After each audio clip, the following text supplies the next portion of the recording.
ABC Sports presents the season premiere of Monday Night Baseball. From Busch Stadium in St. Louis, the New York Mets, with the best record in baseball, take on the St. Louis Cardinals as Bob Ojeda faces John Tudor.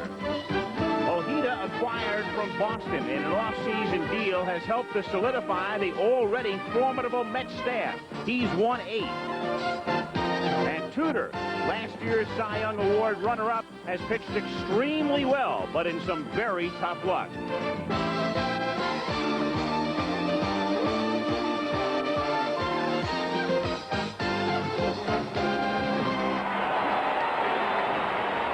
Typical June night, warm and muggy, temperature in the 80s. We had some rain an hour and a half ago that canceled batting practice, but this one will start on time as the Mets and the Cardinals begin a series before a big crowd at Busch Stadium in St. Louis.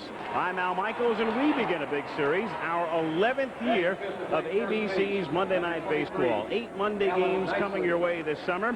We'll have a Tuesday game 2 weeks from tomorrow. That will be the All-Star game, which we'll bring to you from the Astrodome in Houston, Texas. We'll have 3 Sunday telecasts for you in September and wrap up our 1986 coverage with coverage of both the American and National League Championship Series in October. And the Mets, I think, are already making their reservations for that championship series. They come in with a mark of 49 and 21, already 9.5 games in front of Montreal, and an almost unbelievable 18 in front of the St. Louis Cardinals, last year's National League champions.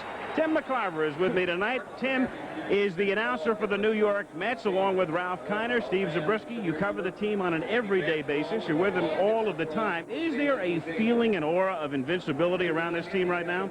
Well, Al, impressive. The Mets have been impressive. Invincible, no. The ball club can beat you so many ways. Ray Knight, George Foster, and Gary Carter from the right side, Keith Hernandez and Darryl Strawberry from the left side, and you have the table setters at the top of the lineup, Wally Backman and Len Dykstra. Do I think anybody can catch the Mets? No, but I also didn't think anybody could catch the Boston Red Sox back in 1978, or the Chicago Cubs when the Mets caught them in 1969, or the St. Louis Cardinals when they caught the Philadelphia Phillies in '64. And who would have ever thought that the Giants would have caught the Brooklyn Dodgers back in 1951? So strange things have happened, but this is a team with Hernandez and Carter and Strawberry and Foster, and a sensational pitching staff and a great bullpen, and Roger McDowell 7-0. Is there one man this team cannot afford to lose?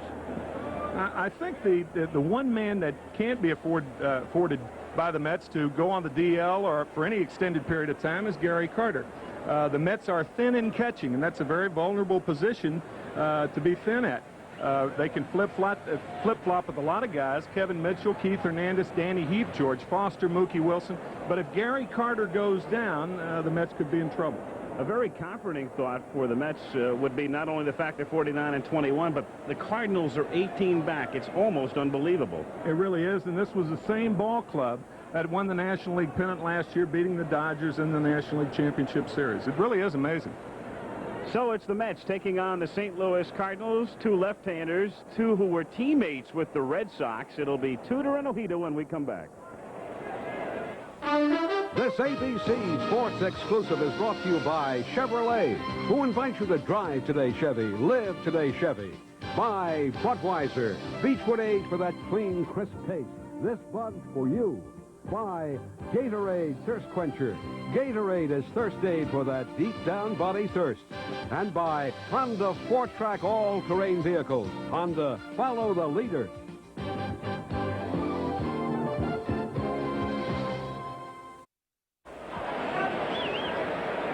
Let's take a look now at the Mets lineup. They start with Mookie Wilson, the switch-hitting center fielder, and then Kevin Mitchell is in the lineup tonight. Darryl Strawberry is out. Mitchell in right. Keith Hernandez comes back to St. Louis. And Gary Carter is the cleanup hitter. George Foster, with 13 home runs, bats 5th. Ray Knight having a great year at .307, batting 6th. The second baseman is the platooning Tim Tuffle, who faces lefties. Rafael Santana is the shortstop, and the Mets pitcher is Bob Ojeda, with a mark of 8-2 and 7 of those victories as a starting pitcher. one other in relief.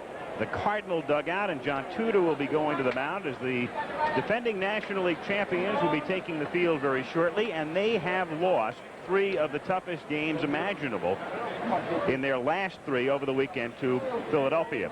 But John Tudor, through it all this year, has pitched very well, though the numbers don't show it, and he talks about some of the differences between 85 and 86.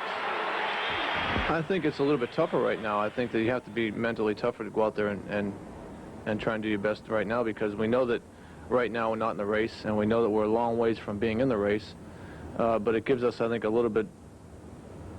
it gives me a little bit more initiative, because we're not playing well, and if I can go out and win some games right now, that it's a lot tougher to win games when you're not playing well than it is when you are playing well. Defensively, back of Tudor tonight, Alan Nicely, recently called up from Louisville because Jack Clark is finished probably for the year. Nicely is at first base. Second baseman is Tommy Herr, who had a great 85, and he's having a pretty terrible 86, though he has been hot of late. The shortstop is the Wizard, Ozzie Smith, who was not particularly Wizard-like yesterday. A rare day for Ozzie, 2 errors, including a very big one in the 9th inning, and Terry Pendleton is the third baseman. And then in the Cardinal outfield, Vince Coleman, last year's Rookie of the Year, is the left fielder. In center field is last year's MVP and batting champion, Willie McGee. And around in right is Tito Landrum, one of the postseason heroes of 85. Back of the plate is Mike Heath, who came from Oakland in the Joaquin Andujar deal. And on the mound is the left-hander John Tudor, and 6-3 with a 2.23 ERA doesn't begin to scratch the surface, Tim. It really doesn't, because mixed in with those performances, this being his 17th start of the year, are 7 no decisions. And in those 7 no decisions, he's worked 62 1/3 innings. And everybody knows 9 times 7, 63. And that means that he's worked 8.9 innings, almost 9 innings for every no decision that he's worked. And 3 in a row, 3 no decisions in a row.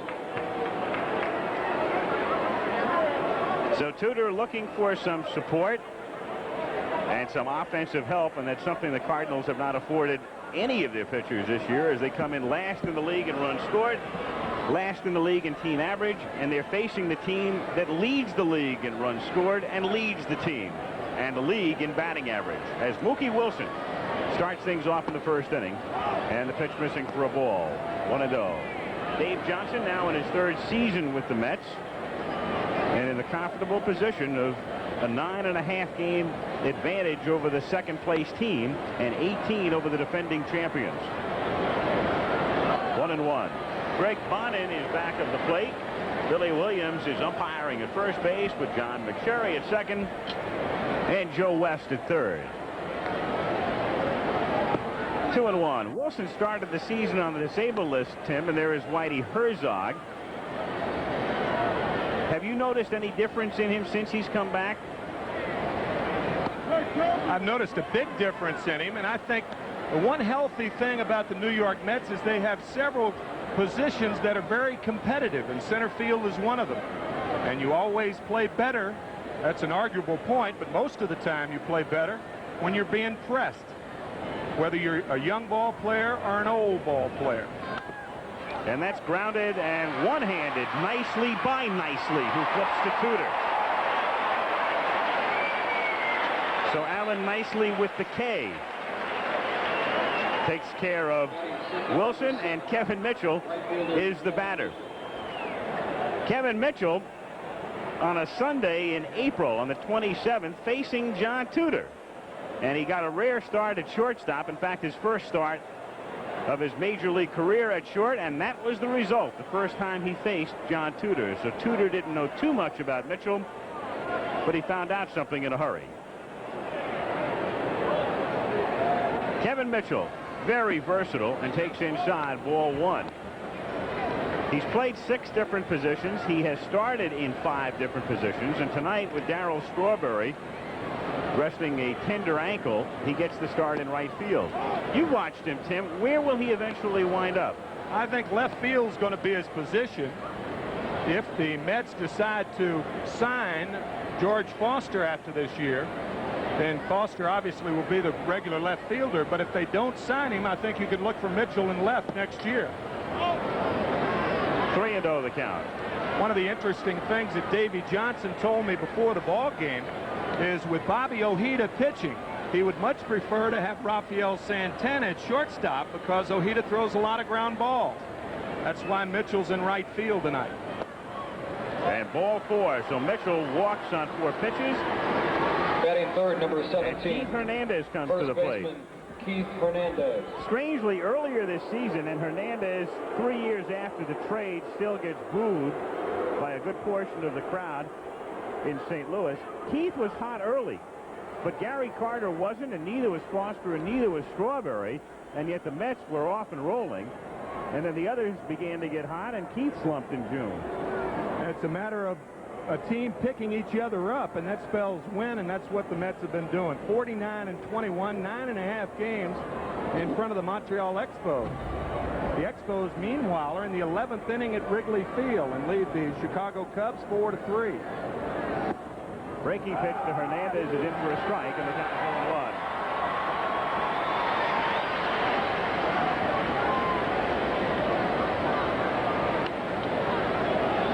And there is Hernandez. Good April, great May, and a slumping June.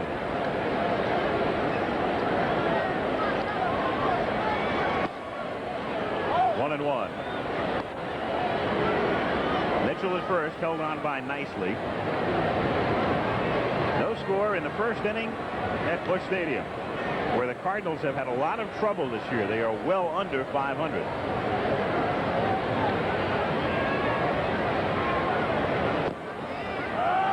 1-2. Odd thing about the Cardinals is this is a team really built for this ballpark. It's a big park and spacious with AstroTurf, as you can see, and a team that has to rely on speed and defense, and yet they've been better on the road in '86. Strike, and down he goes.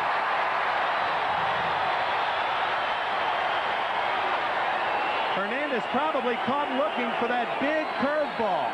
That is the 35th consecutive left-handed hitter that John Tudor has retired. Left-handers against Tudor this year are now 7 for 84, and that is a remarkable record. Unbelievable. 7 for 84 against Tudor.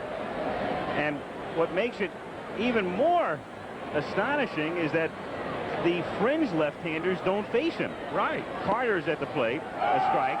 The theory there is that if you're going to hit a lefty against a lefty, he should be a pretty good hitter. So Tudor is facing the good left-handed batters and getting them out with regularity. Guys like Hernandez, Tony Gwynn, Leon Durham. 1-1 the count. Again, it's one of those crazy things where you're a victim of non-support. Your team goes in the tank early, so people begin to forget about you. And here is Tudor probably pitching as well as he did for most of 1985. And yet the numbers won't be close. As you look around Busch Stadium, 330 down the lines and a vast 383 to the alleys and 414 to center field. And tonight with heavy air and humidity, under any circumstances, a difficult park in which to hit one out. 2-2 on Gary Carter. John Tudor with the straight change and the foul tip by Carter. That's what makes Tudor so effective, not only this ballpark, but his pattern of pitching. Changes speeds behind in the count, therefore hitters can't sit on one pitch. Mitchell at first with a short lead, and the 2-2 to Carter is hit sharply on a hop to Smith, who goes to her for the fourth. No runs, no hits, and they leave one. And after a half, it's the Mets nothing and the Cardinals coming up.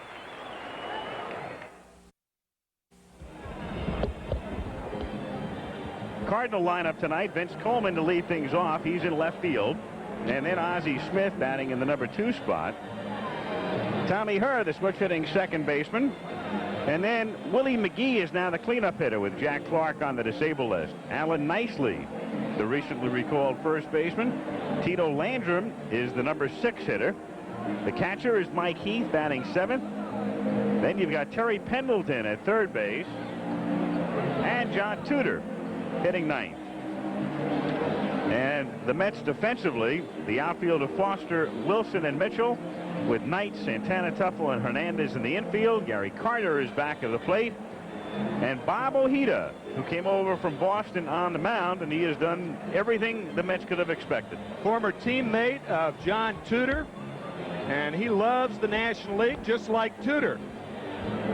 Obviously pitching in a ballpark, even though he's 5-1 on the road and 3-1 at Shea Stadium, Ojeda is pitching much to the dimensions of this league as opposed to Fenway Park. There's Darryl Strawberry, who was scratched from tonight's ball game. He slid into second base yesterday at Wrigley Field in Chicago in the 9th inning, jammed his right heel, and the combination of jamming that right heel and John Tudor pitching spells a night of rest for Darryl. Going to give him a night off. It's not a bad night when you think about it. That's right. Big lead, Tudor on the mound, chance to get Mitchell into the lineup, a guy hitting .352. Here is Vince Coleman outside for a ball. Of all the crazy things that have happened this year in baseball, one of the craziest has to be a stretch that Coleman went through.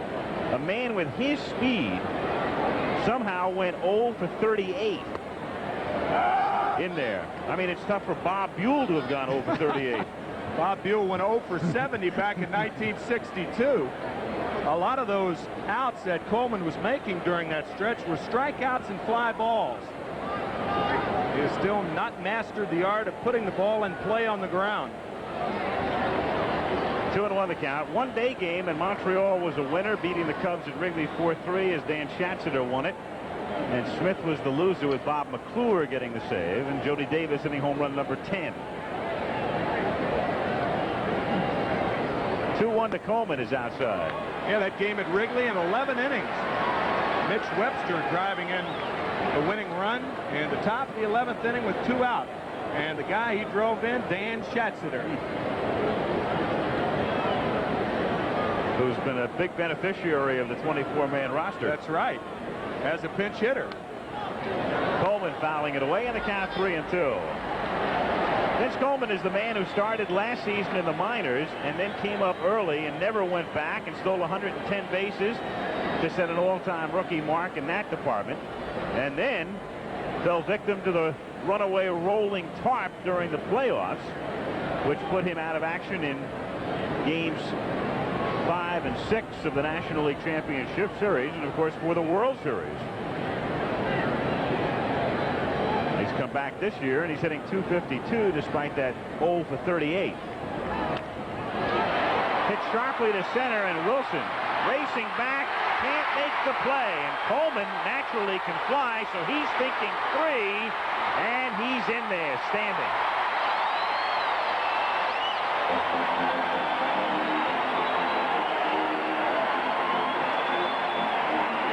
Coleman leads the National League in triples with 7. And Mookie Wilson appeared to get a good jump on this ball. The ball does not carry in this area at Busch Stadium. Wilson appears to be timing that ball rather than going to the spot where the ball will come down. And he misses it by about 6 inches. And now with Coleman at third and nobody out, Ozzie Smith at the plate. Infield up at first and third, back at short and second, and it's outside. 1-0. Crazily, with all of the Cardinals' offensive woes this year, and they're last in the league in hitting, is Ozzie Smith, who's been the big man for the team, with the bat at .302. And that's fouled back, and the count 1-1. Batting .302, 25 RBIs, but he's made 11 errors. That's too short of last year's 13, and you mentioned the 2 errors that he made against the Phillies yesterday on that routine ground ball hit by Greg Gross of the Phillies, and then the grand slam home run by Samuel. 1-1 pitch is fouled away. We talked about 3 of the most gut-wrenching losses imaginable. On Friday night, the Phillies beat the Cards 2-1 in 17 innings, so you can imagine how many opportunities you have in a 17-inning game that were squandered. Then Saturday night, they come from behind and have the game wrapped up in the 9th inning with the score tied 4-4 and the bases loaded and nobody out, and Tommy Herr at the plate as Smith tries to check and can and strikes out. So Ozzie comes around, and Ojeda gets a big strikeout with Tommy Herr coming to the plate. Batting third, number 28. Ozzie Smith struck out only 27 times last year, and these are the things that have been happening to the Cardinals. Weird things. You mentioned Tommy Herr the other night. Herr comes to the plate. The game is tied. The bases are loaded. Nobody out. The count goes to 3-0 with Steve Bedrosian on the mound. He strikes him out on the next 3 pitches. He then strikes Willie McGee out on 3 pitches, and he gets Mike LaValliere to pop out to end the threat. The Phillies get 3 in the 10th, and that was that. And then yesterday, defied belief as Herr grounds it foul. Yesterday, Worrell comes in to pitch with a 3-run lead in the 9th inning. He gets the first out. He goes 0-2 on the number 8 hitter, Steve Jeltz, and walks him. Tom Foley loops a single. And then they get the second out and a ground ball to short where Ozzie Smith, on a routine throw to first, pulls Alan Nicely off the bag to keep the game alive, and Juan Samuel hits the next pitch for a grand slam homer. His first career grand slam home run. And the Phillies won it 8-7. And Herr pops it up. And here you have the season in effect in microcosm as Hernandez makes the catch. The fans have been pretty tolerant for most of the year, but the frustration of this past weekend is beginning to manifest itself. 2 down. McGee is the batter, and Ed Lynch has been traded by the Mets to the Cubs, as you can see. In a deal announced this afternoon, Dave Lenderman and Dave Liddell, 2 minor leaguers, come over. So Lynch, who was on rehabilitation assignment in AAA, goes to Chicago instead of coming up with the big club.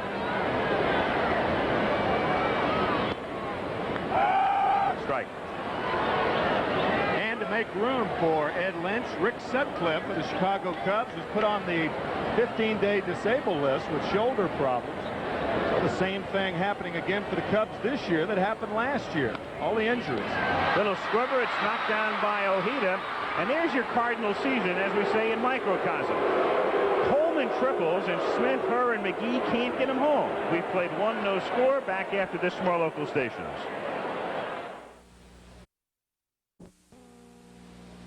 He's 14-0, and he's baseball's hottest pitcher. Roger Clemens is scheduled to pitch as Boston takes on Oakland next week for the Yankees at Texas on ABC's Monday Night Baseball. The Gateway Arch on the banks of the Mississippi, framed in that shot as you take a look at the Wimbledon results today. And Mats Wilander was upset, the number 2 seed, beaten by Pat Cash. LeConte was a winner over Fitzgerald, so the 7th seed advances. Women's division, Martina, no problem. And the same thing for Chris Everett Lloyd as they advance. She beat Kathy Jordan. Helena Sukova was a winner. Bettina Bungie advances, as does Gabriela Sabatini, in some of the significant results today from Wimbledon.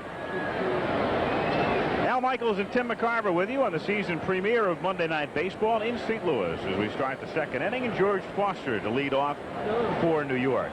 Foster at his 13th home run yesterday and takes outside, ball 1.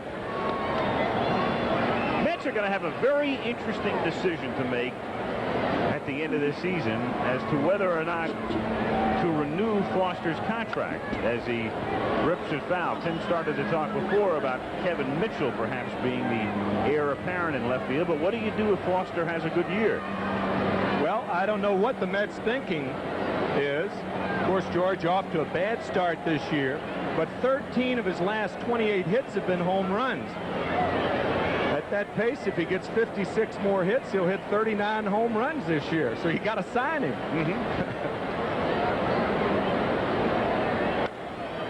In the air to center field and deep, but it's a spacious ballpark, and there's McGee about 405 from the plate. 1 away. With lighter air and a smaller park, that's number 14. Interesting to note that Foster, with 347 career home runs, 4 behind Dick Allen. Dick Allen had 351 and was the only guy to ever play in this ballpark that wasn't intimidated by the dimensions here. Back in 1970, I was involved in that trade. He had 34 home runs, drove in 106 runs, and missed 6 weeks of the season. So what's the answer then? A 40-ounce bat? Knight swinging and missing, and the count 0-1. Ray Knight, who in a way was on the very edge. He was on the precipice this spring and was close to, in fact, maybe even getting released or traded. At least he did not figure in the plans of the Mets outside of Davey Johnson, who stood by him, felt that he would do the job, and in fact that's exactly what he's done. Strike on the outside corner, and what a job he's done after being platooned last year with Howard Johnson. Also, he's in that straight-up batting stance that was suggested to him by Bill Robinson, the batting instructor of the Mets. Standing straight up. 1-2 the count. Tudor, second best ERA in the league this month, to another tough luck pitcher, Rick Honeycutt. That's off the end of the bat to Ozzie Smith, and Knight is gone, and there are 2 down. Now Tim Tuffle comes to the plate, an off-season acquisition. Wally Backman does a good job facing right-handers, and Backman's having a good year, but they needed a right-handed batting second baseman as well, and Tuffle appears to have filled that bill. Came over from the Minnesota Twins for Billy Beane. His name alone makes him belong in the big leagues. Billy Beane. So does Tim Tuffle, 2 alliterative ball players, right? That's grounded and fair, and by Pendleton, who's angry he didn't come up with it, as Tuffle pulls in at second with a double. And that's the first hit for the Mets. Terry Pendleton, who normally moves to his right very well, and in fact made a play yesterday on a similar ground ball and turned it into an out, couldn't come up with that one. A double for Tuffle, and Rafael Santana comes to the plate.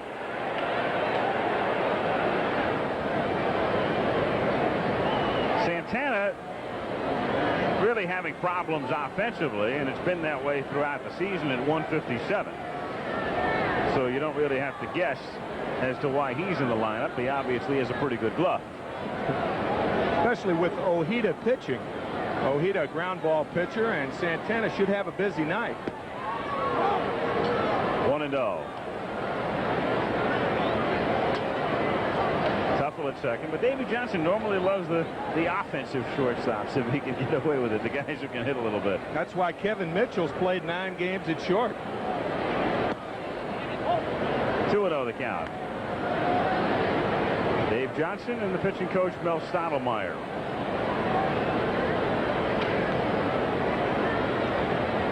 Tudor won't give in to Santana in this situation with the left-handed Ojeda hitting next.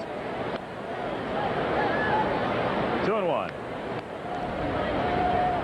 The way the Cardinals have been scoring runs, your early innings are really game situations with a runner in scoring position, because if you give up 1, the Cardinals have not been mounting any kind of offense to overcome those early deficits. 3-1 on a change, and Ojeda waits on deck. No score in the second inning.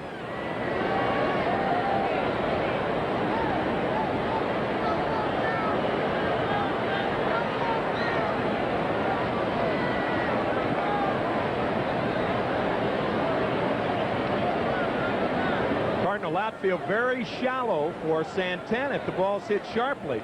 There may be a play at the plate on Tuffle, who does not run real well. Average speed at best.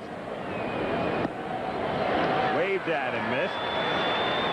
And it's 3-2. There's McGee in center, shifted toward right center. Coleman straight away in left field.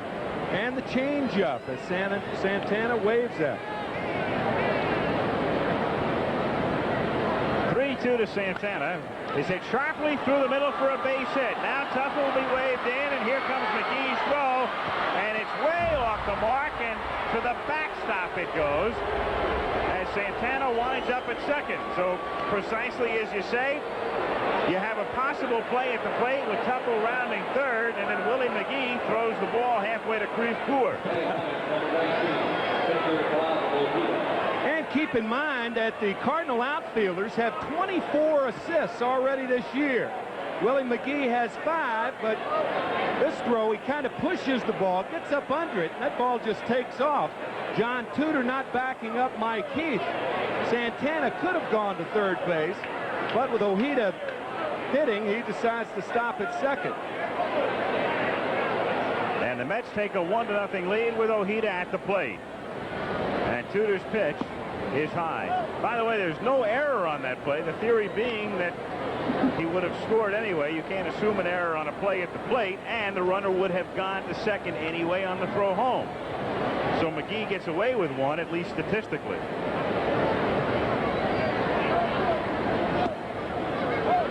2-0 the count.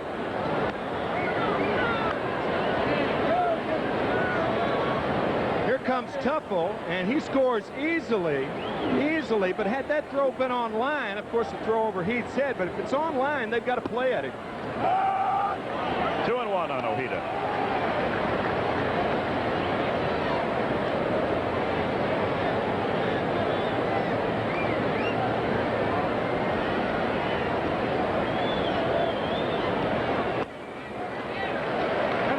Swing for a guy who played in the American League and naturally didn't come to bat for a number of years. Still looking for his first major league RBI. He's 3 for 32 on the year. He's a hacker. And the 2-2 to him is grounded toward Ozzie Smith, who short hops the ball, throws in the dirt, and nicely, I thought, came off the bag, but they get the call anyway from Billy Williams at first base. And Bill Robinson will put up a mild beat. Looked like Nicely's foot came off the bag. Nicely's foot had to come off the bag because he lost his balance. He didn't have control of the ball, actually, when he's in that situation. But they got the call, but the Mets lead it 1-0 after 1.5. Remember, you have to have control of the ball with your foot on the bag. Now, sure enough, the throw beat him, but did Nicely have control of the ball? Billy Williams thought he did. Here's another angle. Now, did he have control of the ball? See that ball rolling around in there? It looks like he did. Good call by Billy Williams. As it turns out. Uh-huh. And here is Nicely, who's been up 6 times. Jack Clark tore ligaments in his thumb and underwent surgery. And Clark is gone, if not for the whole season, at least until the middle of September.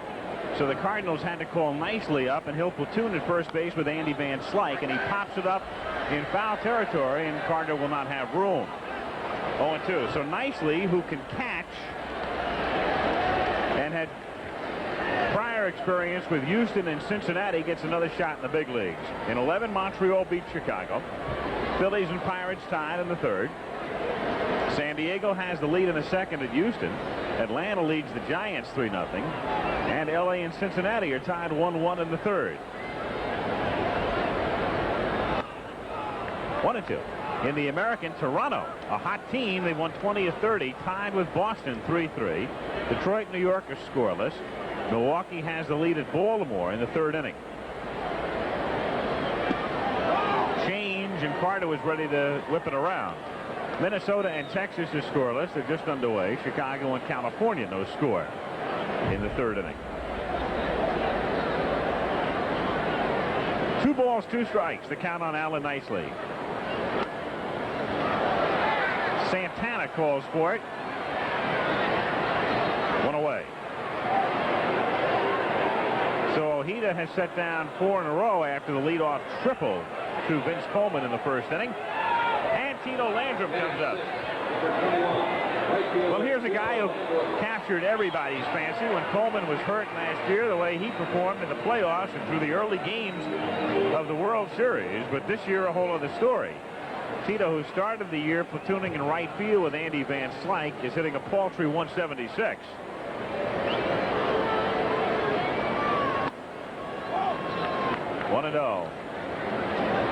Dwight Gooden the semi-mortal one. 9-3, and everybody wants to know what's wrong.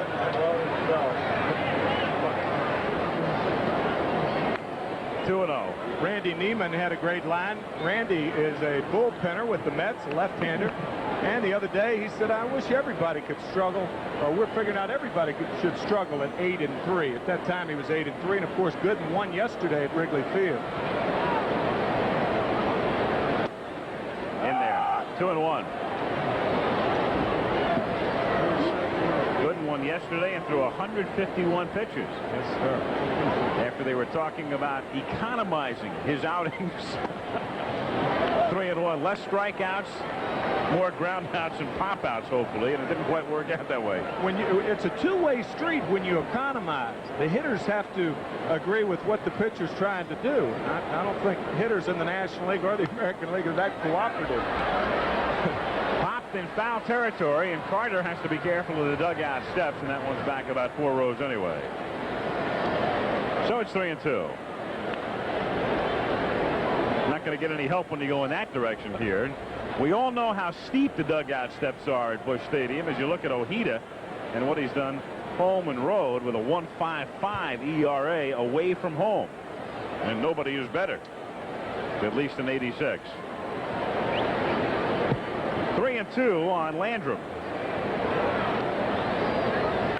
He hits it foul. I said everybody knows how steep the dugout steps are here because you think back to the World Series last year and George Brett when he went sliding in. Lee May knows how much momentum you can get coming down three stairs like that. That play was shown over and over and over again. Brett sliding in and Lee May making the catch of George Brett. George not catching the ball. Half swing, and he foul tipped it anyway, and down he goes. So 2 strikeouts for Ojeda, and Mike Heath comes up. Batting 7th, number 5. A lot of right-handed hitters look for that off-speed stuff, which makes them vulnerable inside to the fastball. That's only about an 82, 83 mile an hour fastball, but it looks about 10 miles an hour faster because of the hitter's approach to the off-speed stuff. Ojeda really establishing that breaking ball early. 2 out, bases empty. You mentioned Lee May's name, and the irony here is that the Mets drafted Lee's son #1, and he signed today. The Mets have announced it. Lee May Jr., 18 years old, who grew up in Cincinnati, signed by the Mets. Heath hits a pop fly to shallow right, and it's Kevin Mitchell calling Tuffle off and making the catch to retire the side. Ojeda has set down 6 straight. Mets 1, Cards nothing after 2. 1-0 Mets. The Cardinals trying to snap a 3-game losing streak. Talked about yesterday's game. Here's the way it would have ended. Cards led by 3. 1st and 2nd. 2 out. Greg Gross at the plate for Philadelphia. And a routine grounder to short. Easy play for Ozzie Smith, right? Comes up throwing, but he pulls nicely off the bag. He can't get back in time. And the next thing you know, as you take a look at the replay, and nicely couldn't get back to the bag to take care of Gross. With the bases loaded, Juan Samuel came up and hit the next pitch from Worrell to deep left field. A towering drive. Vince Coleman going all the way back, and it winds up in the basket. And that's a grand slam homer. How about Coleman's line in the paper today? He said if he were 5 feet taller, he would have caught it. If he were 5 feet taller, it'd have been 11 feet tall.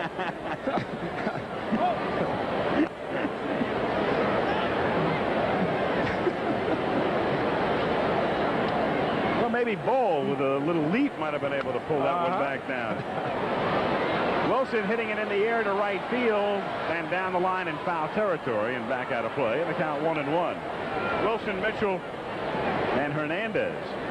Whitey Herzog, who won a world title here in '82 and a pennant in '85, and he'll manage in the All-Star game.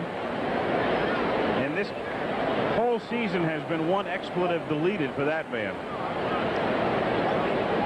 And he doesn't mince very many words either. 1-1 pitch. Fouled away. You know, the one thing about Whitey is he's a very honest guy, and sometimes honesty gets you in trouble. And he said basically, hey, it's over. We're out of it. We're finished. I'm being honest with you guys. Said that a month ago, didn't it? And that created a stir. And then then he said, forget it. Every time he's asked about it now, he says, I'm not going to get into it anymore. I'm tired of the controversy. But there's a guy who was blatantly honest. He knows his team better than anybody. That's hit down the line and hooking and staying fair.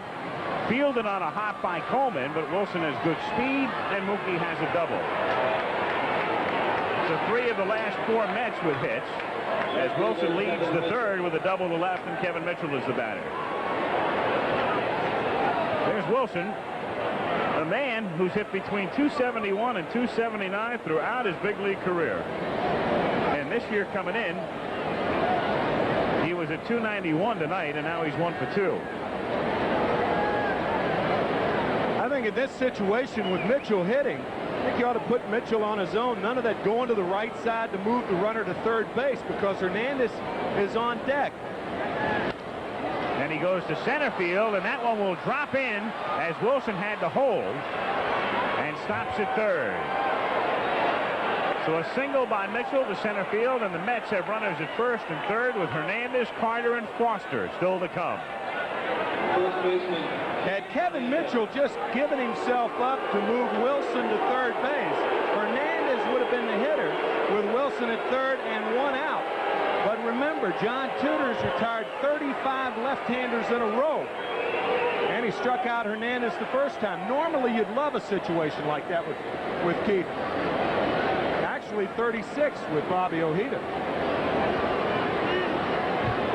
So now Hernandez with runners at first and third, nobody out. 1-0 Mets, third inning. Infield is double play depth. 1-0. Smith and Herr would try to turn a double play, and they'd concede a run on a ground ball to a middle infielder.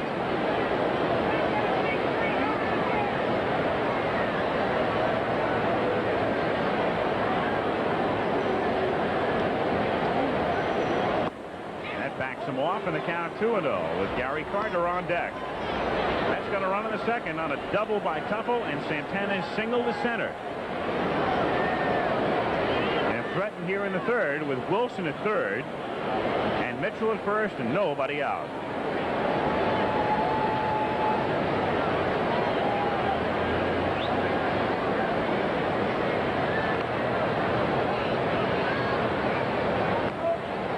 Speed does Mitchell have? He has good speed, but not in this situation with nobody out. I wouldn't think that Davey Johnson would be sending him. 2-0 to Hernandez. You want him to be selective up there, and he is selective. It's said about Keith Hernandez that he's as selective as a spoiled child's hearing. That's selective. Who said that? I don't know. They. The generic they.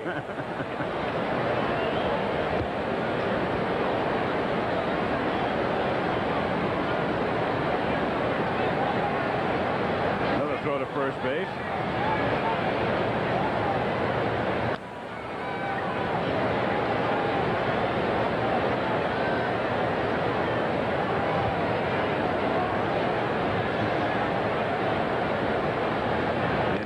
Driving Mitchell back again. Mitchell not taking a very big lead. Mitchell has stolen 3 bases. He's a hard runner as opposed to a runner that runs fast.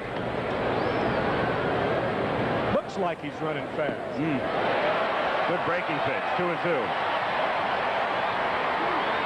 Looks like he'd be a tough guy on a double play. I'll guarantee you.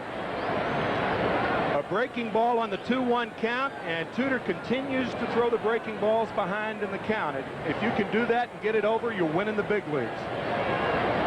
And the 2-2, he fights it off and fouls it off. On the subject of tough guys breaking up double plays, how about Bo Jackson? Think about him sliding into second. And Bo tonight makes his debut as we speak for Double-A Memphis. And in fact, we'll have a report and be able to show you his first at-bat very shortly in a game at Tim McCarver Stadium in Memphis, is where Jackson makes his pro debut tonight. And the 2-2 to Hernandez is unintentionally fouled away. Well, I understand that stadium has 2 names now. It's Chicks, which is short for the Chickasaw Indians, and it's been the Chicks for a long time. And then, of course, it's my name. They call it a Memorial Stadium. And I told Tug McGraw asked me, he said, why is it a Memorial Stadium if you're 36 years old, still alive? I said, they named it after my arm. Died a long time ago. 3-2. Well, you'll live forevermore now in the annals of baseball as Bo Jackson makes his debut at McCarver Stadium in Memphis. Wilson at third. Mitchell at first. Nobody out. Tudor struggling in the early going, and the Mets on top 1-0 in the third. And you can look for Mitchell to run here. But the thing, it's not important to get a good jump with the count 3-2. It's the same situation as a hit-and-run count. You cannot get picked off in that situation. It's up to the hitter to put the ball in play. He doesn't go, and Hernandez pops it up near the mound, and it's nicely calling for it, and he makes the catch on the mound. Very big out, because now a ground ball gets you out of the inning. If you can induce one, and Gary Carter comes to the plate. Carter leads the league in runs batted in, along with Mike Schmidt. They each have 52. Funny, though, Schmidt is up in the 3s. Mike having a great year with the bat, and Carter at 247.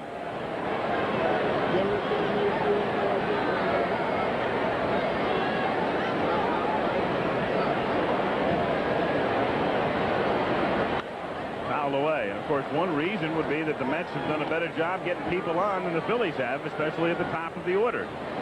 Glenn Dykstra, Mookie Wilson, Wally Backman, all having fine years. Man, look at that. 27 in the third coming into this game. 2 earned runs over that stretch. He's won 20 of 21 in this ballpark. 20 of his last 21 decisions. That's fouled back, and the count is 0-2. Only loss was to Ojeda and the Mets. And he trails them tonight 1-0. That was here on the 27th of April, the day Mitchell hit the home run. Last year, John wound up 21-8. And as you'll recall, he was 1-7 at the outset of the year. So we wound up 20-1 outside. 1 ball, 2 strikes, the count on Carter. Very interesting to watch the batting style of Gary Carter. Gary has tremendous strength in the upper part of his body, but his hitting technique, he doesn't really have that good a swing. He's very, very strong, hits a lot of balls out with his arms, doesn't use the lower part of his body real well. You can see that slightly open stance from our center field camera. When you have an open stance, means you're slightly facing the pitcher. You've got a lot to do with that front side to get the front shoulder back into a hitting position. But Carter can bail out and hit balls out. He's awfully strong in the upper part of his body. He hits that one by Tommy Herr for a base hit. Wilson scores. Mitchell stops at second, and it's 2-0 New York as Gary Carter drives in his 53rd run of the season. So Gary's on a pace on which he'd wind up with about 115 to 120 RBIs. Look what Carter does with that lower part of his body and the shoulder in there. And had the shoulder not been in there, there's no way to hit the ball low and away the other way. You hit the weak ground ball to shortstop, and the inning would be over. Good piece of hitting by Carter. 2 on, 1 out, and Foster at the plate. George flying to deep center in the second inning. He was the only visiting player to hit 3 home runs in this park last year. He had 2 of those off Tudor, and the other off Joaquin Andujar. 1-0 the count.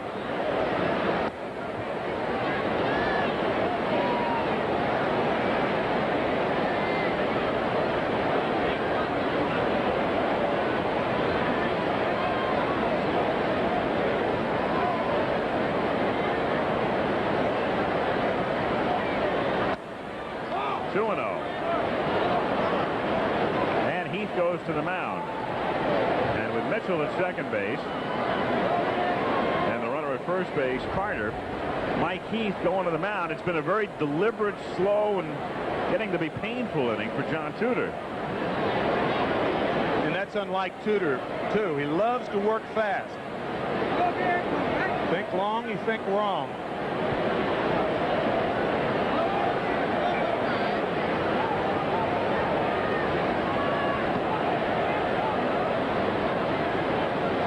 Pitch is in there for a strike, and the count 2-1. Think long, think wrong. That was an old saying by Jim Cott, who is now announcing for the New York Yankees. And nobody worked quicker than Jim Cott. I like that. A little chopper foul. And it's so true, too, because a lot of pitchers think that they have to do a lot of thinking. They have to think their way through ball games. They don't have to react. All the thinking should be done before the ball game. Baseball's a reaction sport, and you react to what you thought about. Anticipation now certainly is very important in baseball. But you can't anticipate quickly if you're sitting there thinking. And it's true. I'm trying to think of the deliberate great pitchers of our time, and they are few and far between. Steve Carlton, Bob Gibson, Sandy Koufax, Don Drysdale, all of them work quickly. Very quickly. Nolan Ryan. Called strike 3 as Foster goes down on strikes and doesn't like that call.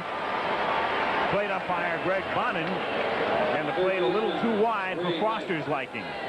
Well, it was a very close pitch, but it appeared to have the corner.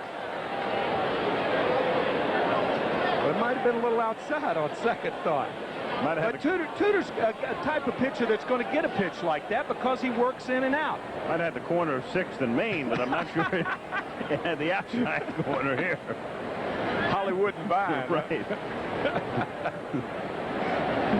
2 down, and Ray Knight is at the plate. It's like the corner I used to hang around. That was a very dark corner.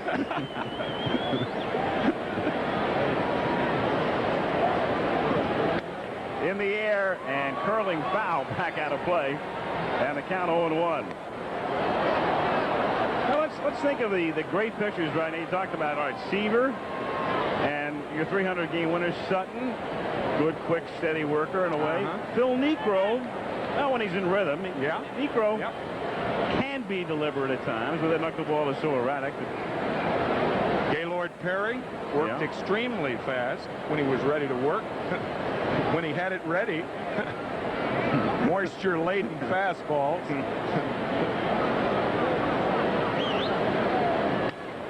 And that's hit into center field for a base hit. Harrelson waving the runner home as McGee's throw comes into second. Mitchell scores. Carter stops at second. And the Mets now lead it by a score of 3-0. Why is a 2-out hit different from a hit with 1 out or none out? Well, the fact is, if you've got somebody on base and you don't get the hit with 2 out, well, the inning's over. You don't want to squander those runners at second base. And Ray Knight is a devastating hitter with runners in scoring position and 2 out. 36 RBIs now for the Mets third baseman, whose wife, Nancy Lopez, and their brand new baby here tonight, or at least in St. Louis tonight.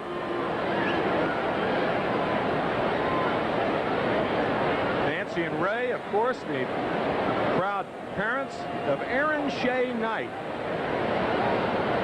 S-H-E-A, but they had named the baby before Ray was traded to the New York Mets. The Mets, of course, home park, Shea Stadium.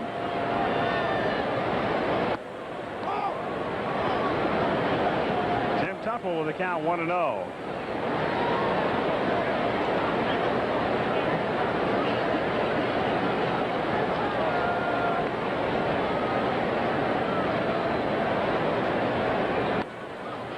The third, and Pendleton will do it himself to end the top of the third. But 7 men come up and 2 cross the plate, and the Mets now lead the Cards 3-0.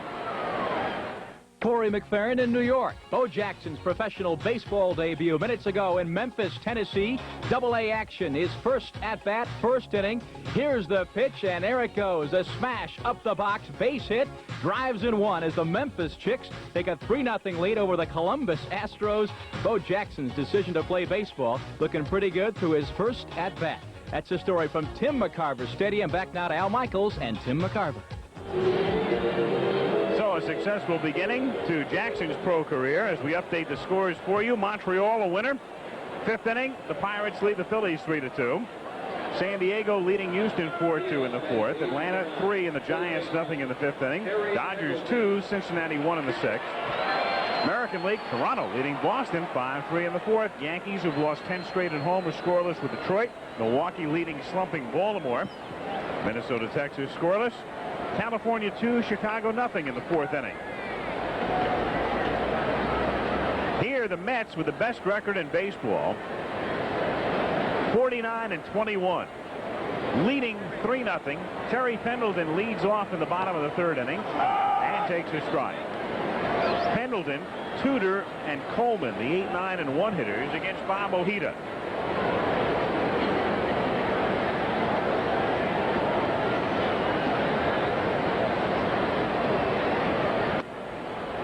And the talk has already begun when you think about a couple of the trades this year. Ojeda possibly in the World Series against his ex-mates Boston. And then more interestingly, after yesterday, what about Tom Seaver in the World Series against the New York Mets? Tom Seaver traded to the Red Sox for Steve Lyons, who is now with the Chicago White Sox. Pendleton with a single to left field. Second Cardinal hit, so Terry is on, and John Tudor comes to the plate.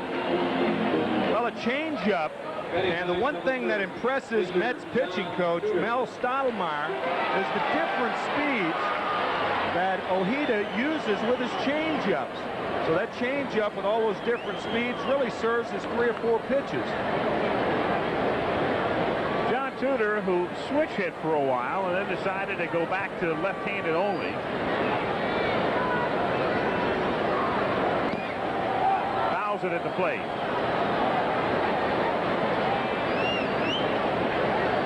Tudor has sacrificed 8 times this year. Next Monday, if the Red Sox stay in their current rotation and without a rainout, Roger Clemens would start the game against Oakland. The Yankees in Texas will be our other game. That's next Monday at 8 Eastern time. And that could be an extremely significant game because Clemens is now 14-0 and has 1 start before that. Throw to first base to drive Pendleton back. Clemens could tie the American League mark Wednesday against Toronto. And if he were to do that, and again without a rainout and staying in rotation, then he could be going for the American League mark. The possibility exists of it taking place next Monday. So we will be in Boston for Oakland against the Red Sox. Clemens is worth watching under any circumstances. He really is. And then I would imagine we would see Roger 2 weeks from Tuesday again in the All-Star game as the starting pitcher. 1-1 the count on Tudor. With a 3-run lead, the Mets will be trying to get just 1 out. They don't care whether it's at second or first. Naturally, you want to retire Tudor. But with a 3-run lead, you got to make sure of 1 out. Hernandez fields. Tudor gets the job done. That's 9 sacrifices for him. Tim Tuffle gets the put out 3-4. And Pendleton at second base. Meanwhile, our final Sunday afternoon presentation of the year comes your way this week. Seattle and Boston with Tom Seaver scheduled to pitch for Boston on Sunday if they stay in rotation. And Detroit and Texas is the other game, and that starts at 3 Eastern time this Sunday. Vince Coleman tripled in the first inning, led off with a triple, and then was stranded when Smith, Herr, and McGee couldn't get the ball out of the infield.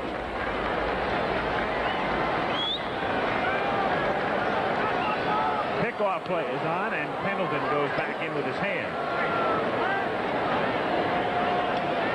when you're trailing by 3 runs, you better not get picked off at second base. This play really closer than it should have been. When you're trailing by more than 1 run, you got to play a bit more of a passive type of offense. That's one of the problems with falling behind early. It really takes away the type of game that you play best. And the Cardinals' best way to play offense is to be running. Run, run, run. The Cardinals, despite their offensive woes, and we talked about their being last in hitting, last in runs scored, last in home runs in the league, at least they are still first in stolen bases.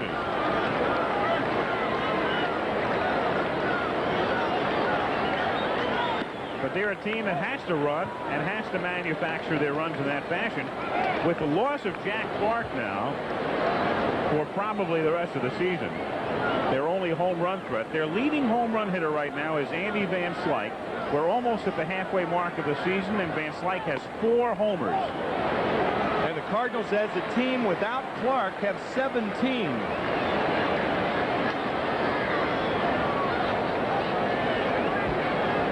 St. Louis with a total of 26. And the way it's going with Clark out, unless they make some sort of trade, they very well will wind up with less than 50. 3-0 the count. And you're liable to see Coleman take 2 pitches off of Bobby Ojeda. He rarely has control problems, but he has fallen behind 3-0 to Coleman.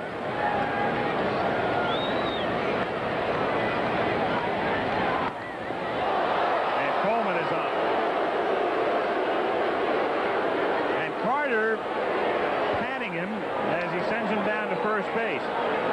In a way, from up here anyway, it didn't look as if it was that close. It was a pretty dramatic move by Coleman, but that's all. It's not that close. Well, there are a lot of reasons that the Mets wouldn't want to throw at any Cardinal hitters. A team that's going, even though the Cardinals have won 6 of their last 9, they've lost 3 in a row, and you don't want to wake them up. It's that simple.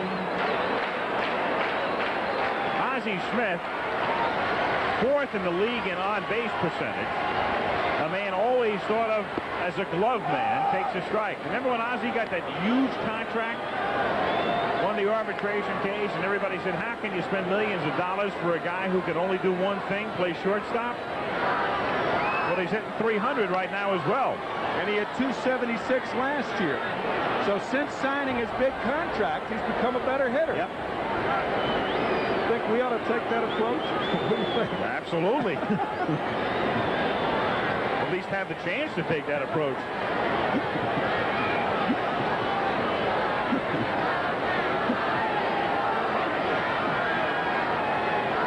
In fact, we'll just make him our idol right now. Of course. 0-2 to Smith is up high. 1-2.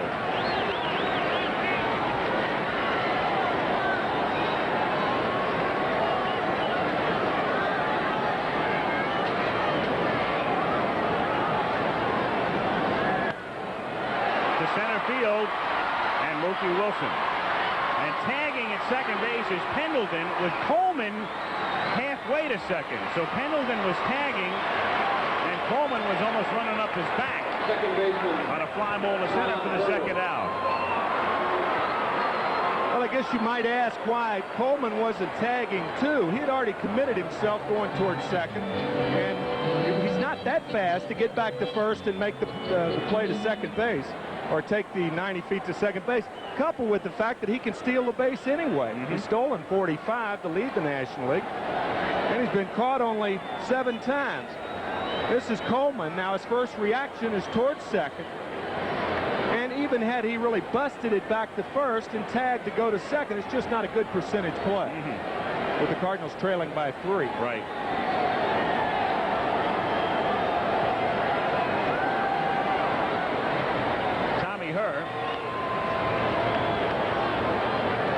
Coleman can be erratic as a base runner, even though he's got that blazing speed. He's prone to getting picked off. He's also the kind of guy that can induce you into balking. There have been 12 balks with Coleman on the bases this year, and as he goes, it's fouled away. So Vince was on the move, but Herr fouls it back.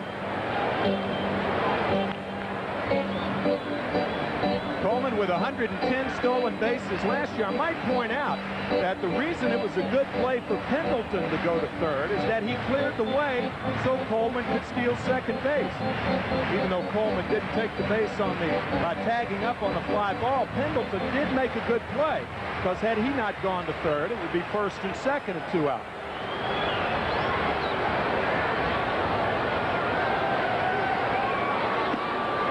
Swinging and missing, and the count is 0-2. Tommy Herr, he was down in the ones until recently, and his hot streak coincided with the birth of his second son.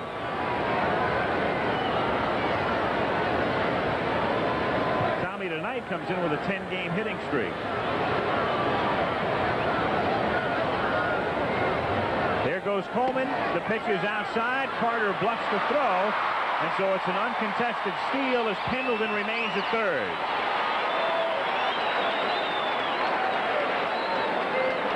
Number 46 for the Cardinal left fielder. And if the New York Mets do have an Achilles heel, it's Gary Carter's inability to throw base runners out this year. Of course, the pitchers have not helped them a lot, and plus guys are just too fast nowadays. I often said, you know, if you want to throw more guys out, just put the bases back 5 or 6 feet more. These guys outrun the ball. There's no chance to get Coleman in that situation. Foul back.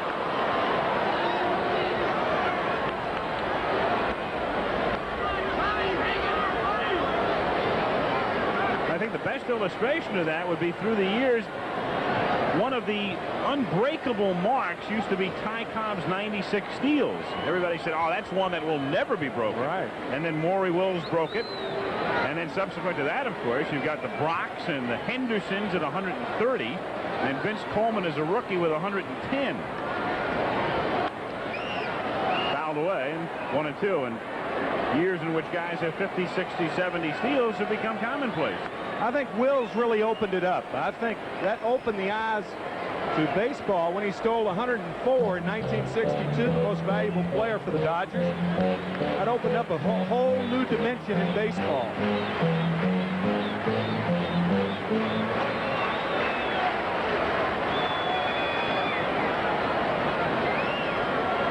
One ball, 2 strikes, the count on Tommy Herr. To right field, and this will get Ojeda out of the inning. So the Cardinals squander a threat, leave men at second and third, and it's 3-0 New York through 3. Keith Hernandez is a man who knows the ups and downs and the highs and lows to extremes. I asked him if the game is still as enjoyable to him now. I enjoy it. I don't know. There's times when you get tired of it, but you realize that it's a long season, it's a long grind. It's been 10 years, and you kind of wonder and you go, well, geez, I don't need this anymore. But you know, what are you going to do after the game's over with? When you're through playing. I mean, even if you find something you like, you're not going to get the thrills that this game can give you. You know, there's so much enjoyment to getting that clutch hit, making the nice play in the field, winning a World Series. Those are things that I think nothing in life will ever do, nothing that kind of excitement will ever bring to me. So I'm 32 now, going on 33. I hope to play another 6 years, and then we'll just take the ball from there. The reflective first baseman of the Mets watching as his team leads 3-0 in the 4th inning, and Rafael Santana to be followed by Bob Ojeda and then Mookie Wilson. 1-1 the count.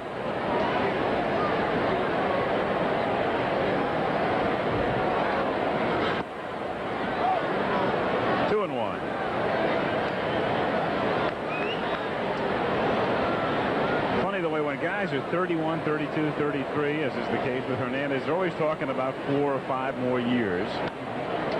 Then you get to be 39, 40, you talk about 1 more year as it's looped into right for a base hit. Takes the wide turn at first, and with Heath covering the bag there, the throw goes into second, and they tag him out.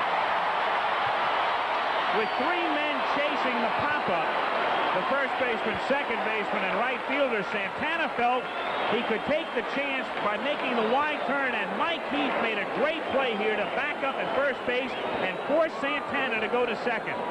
I'll tell you, when you're a catcher, you run down to first base in situations like this, and usually the runner won't take the wide turn. He'll just try to go to second. But Mike Heath forced Santana to go to second base. Heath coming to back up first. Santana looks back, says, whoop, can't go back there, got to go forward. And Ozzie Smith made a great play on that in-between hop to tag Santana out of there. Indecision on Santana's part, and a good play by Landrum, Smith, and Heath. Scored as a base hit, then 9-6 Landrum to Smith. 1 out, bases empty, and the 0-1 pitch to Ojeda is grounded down to Ozzie. Nice convenient hop, and quickly 2 down with Mookie Wilson coming to the plate. Mets on top, 3-0. But talking about Hernandez, who was saying in that interview he's going to give it 5 or 6 years and look ahead. And then you've got your Reggie Jacksons, of course, and your Don Suttons who are playing it 1 year at a time. But what I love now are guys are signing contracts at the age of 21 and 22 and saying they're going to give it 4 or 5 years. Signing major league contracts. Exactly. Is that right. unbelievable? In all sports. Well, there's a difference also in enjoying the game and living the game. Hernandez lives the game so intently that sometimes it's too intense. And that does take the enjoyment away from it after a while. The ability to relax is a cultivated thing, and it is an ability, too.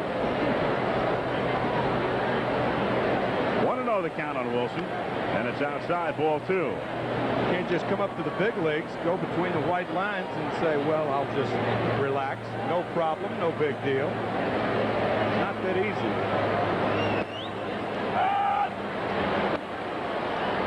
2-1.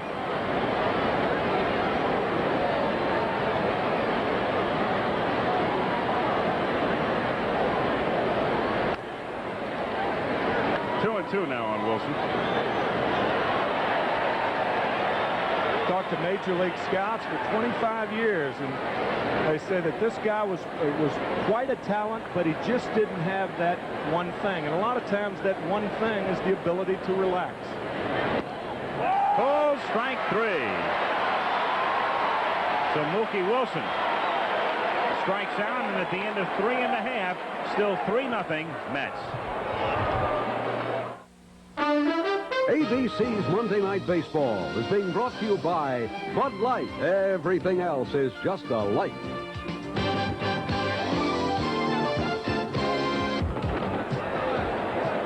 Quick scoring summary. Rafael Santana drove Tim Tuffle in for the Mets' first run in the second inning.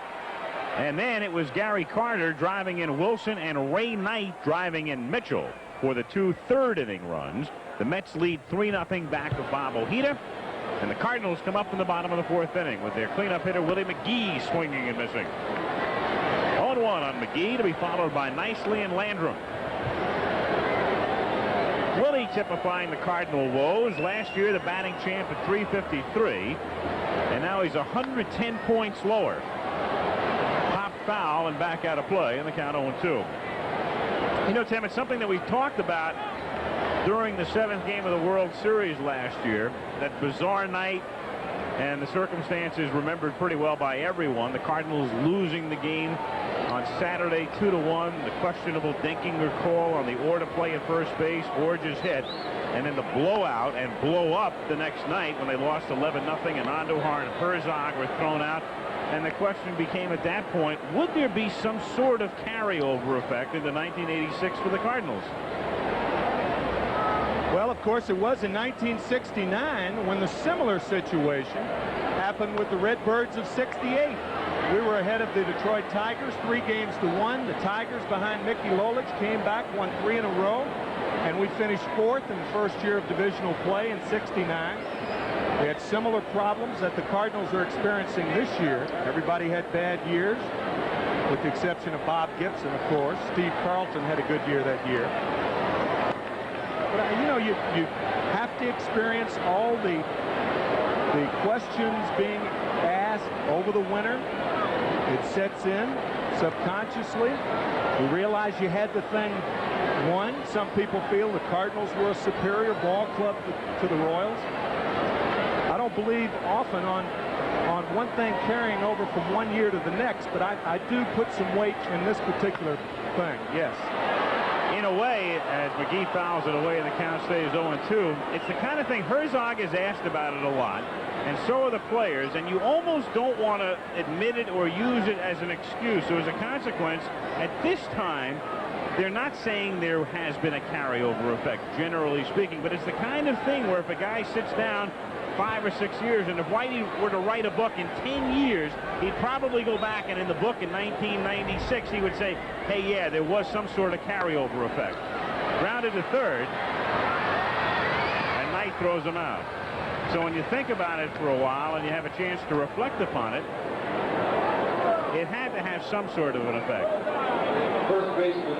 And the effect visually there is in terms of where the Cardinals were in batting average and in runs scored, and as you can see, no team has ever pulled that off. Were that to stay the same through the balance of the year, to go from first to last in those two categories.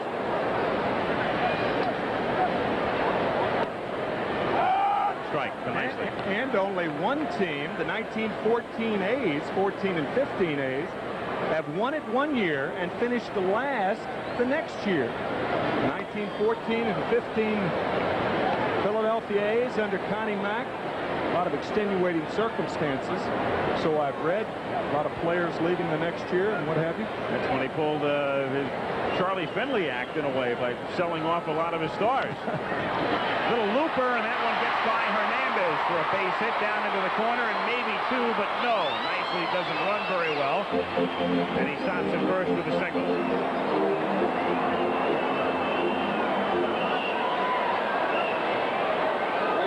Third hit off Ojeda, just out of Hernandez's reach.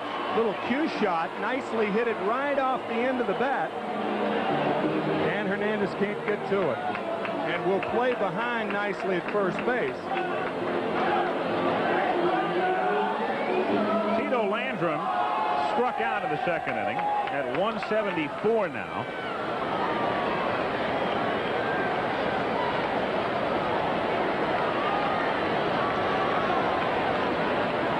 Al, I ran this theory by Davey Johnson yesterday after the Cub game, and Davey said, we lost to the Mets in '69, but we came back to win it in '70. They beat the Cincinnati Reds. They won the pennant the next year, but lost to the Pirates. But I said, but you weren't down 3 games to 1 and had the other ball club come back and beat you 3 in a row. There's a difference. Landrum pops to Hernandez, and there are 2 down. And again, it's not just that being down 3-1, but it's how you lost it. Because you keep thinking to yourself, and Denkinger, man enough to admit it in the offseason that he may have blown the call, and if he doesn't blow the call, well, you don't know how the rest of the inning will go, but the Cardinals conceivably win it in 6.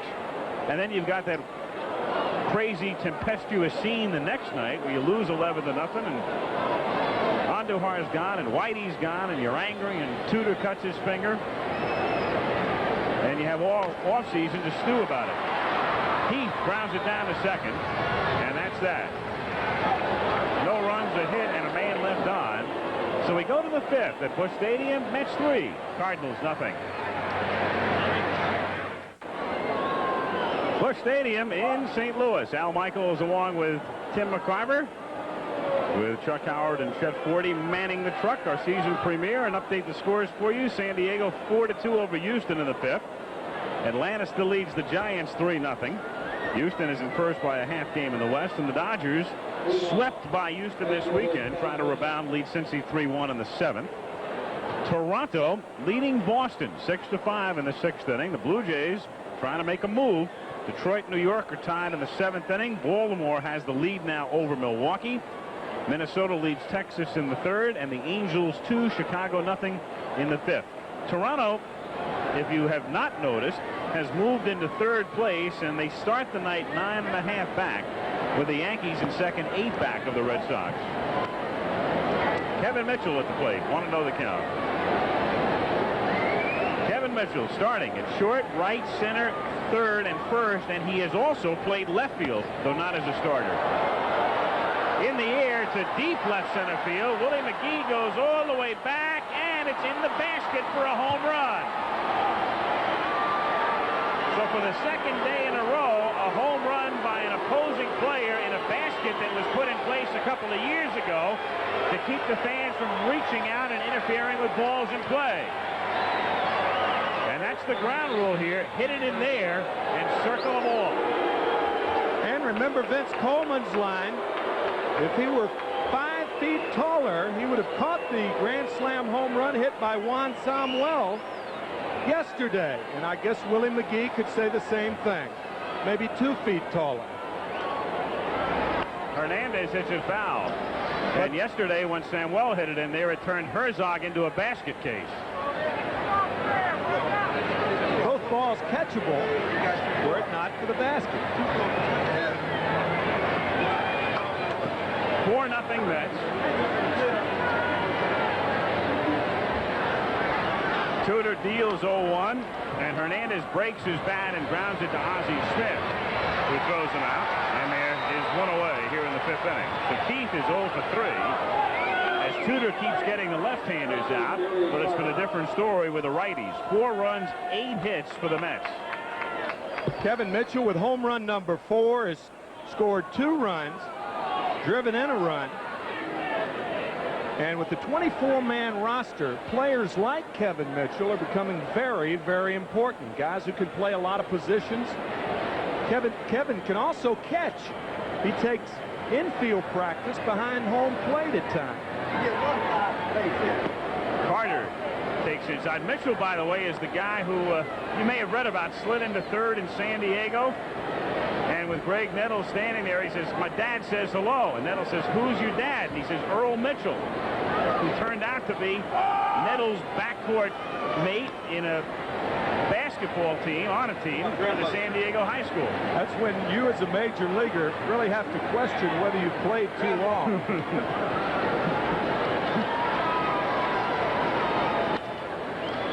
Toward the middle, that's a relatively easy play for Ozzie, who throws Carter out.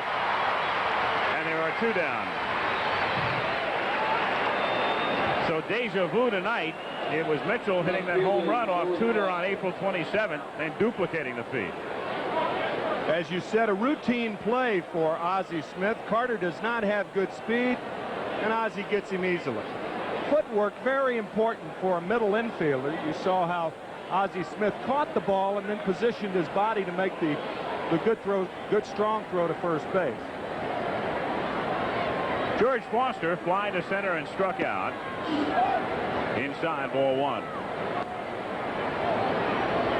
Mets 4, Cardinals nothing. 2 out, bases empty in the top of the 5th inning.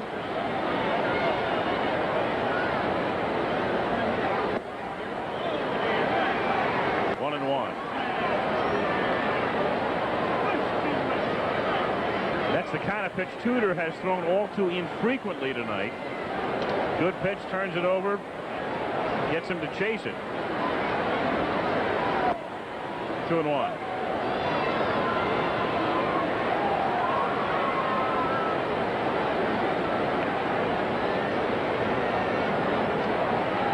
John Tudor could have been a Met.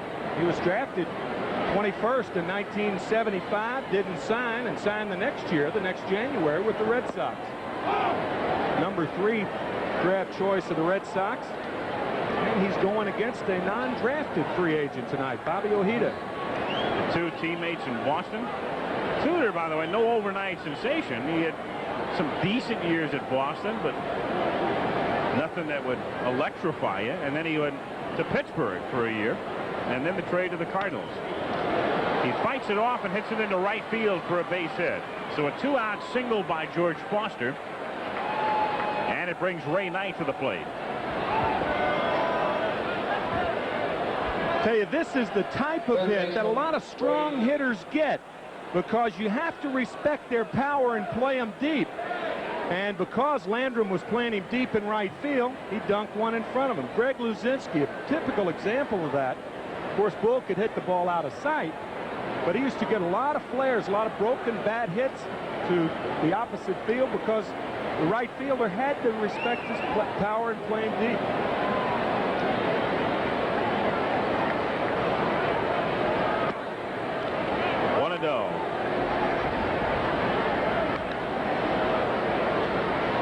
bullpen. That's Rick Ownby, former Met property, throwing. Tudor is due to bat second when the Cards hit in the bottom of the 5th inning.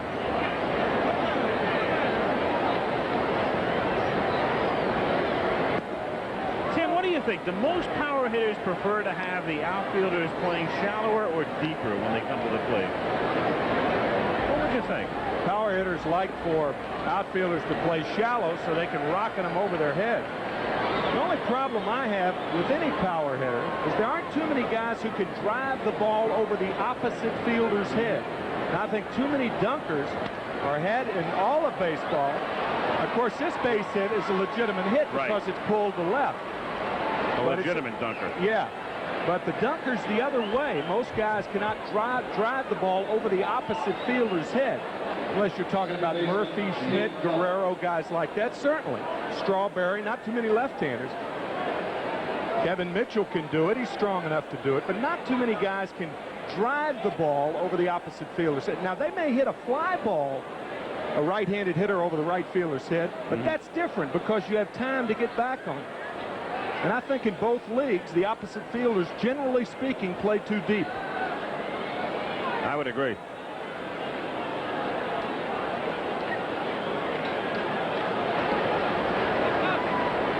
Tudor, after consultation with Heath, and you can see the frustration written all over John's face as he gives up the 2-out singles to Foster and Knight. Now taking on Tuffle. Only the second time this season that Tudor's given up 4 earned runs in a game. Strike. Even though he was 6-3 coming in, we illustrated early on how he'd been the victim of non-support. Tough luck. Had pitched extremely well. Had several no decisions when he could easily have had victories. But tonight, not a good outing. Fly ball to McGee. And so no further damage in the inning after the leadoff home run by Kevin Mitchell. The Mets have 10 hits and a 4-0 lead after 4½. On Wide World of Sports coming up this Saturday, Syed Awita, Steve Scott, Steve Cram are among those you'll see in the Dream Mile from Oslo, Norway, and also the Firecracker 400 stock car race from Daytona Beach, Florida. That's this Saturday on ABC's Wide World of Sports. Bottom of the 5th inning, Terry Pendleton leads things off by fouling it away. 0-1. Pendleton, and then they'll go to their bench as Jose Oquendo has come out on deck to bat for John Tudor, and then we'll see Coleman. And Rick Ownby in the bullpen.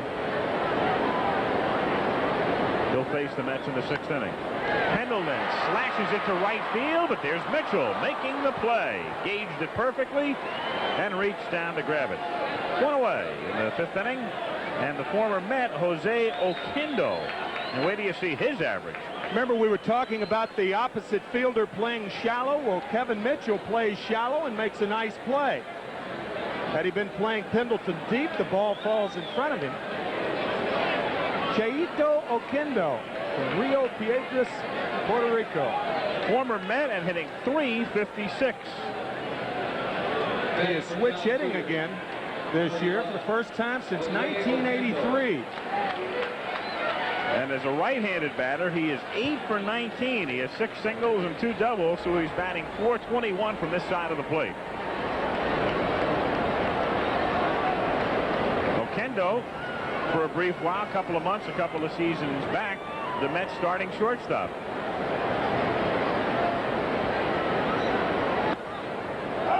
In there, 0-1.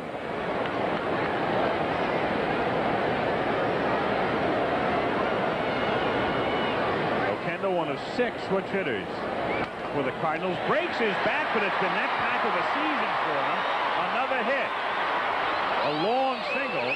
Down by 4, he's not going to chance it, so he's held to 1. And Oquendo now hitting .450 from that side of the plate. Meanwhile, the Monday Night Quiz, the catcher for Steve Carlton's first major league start.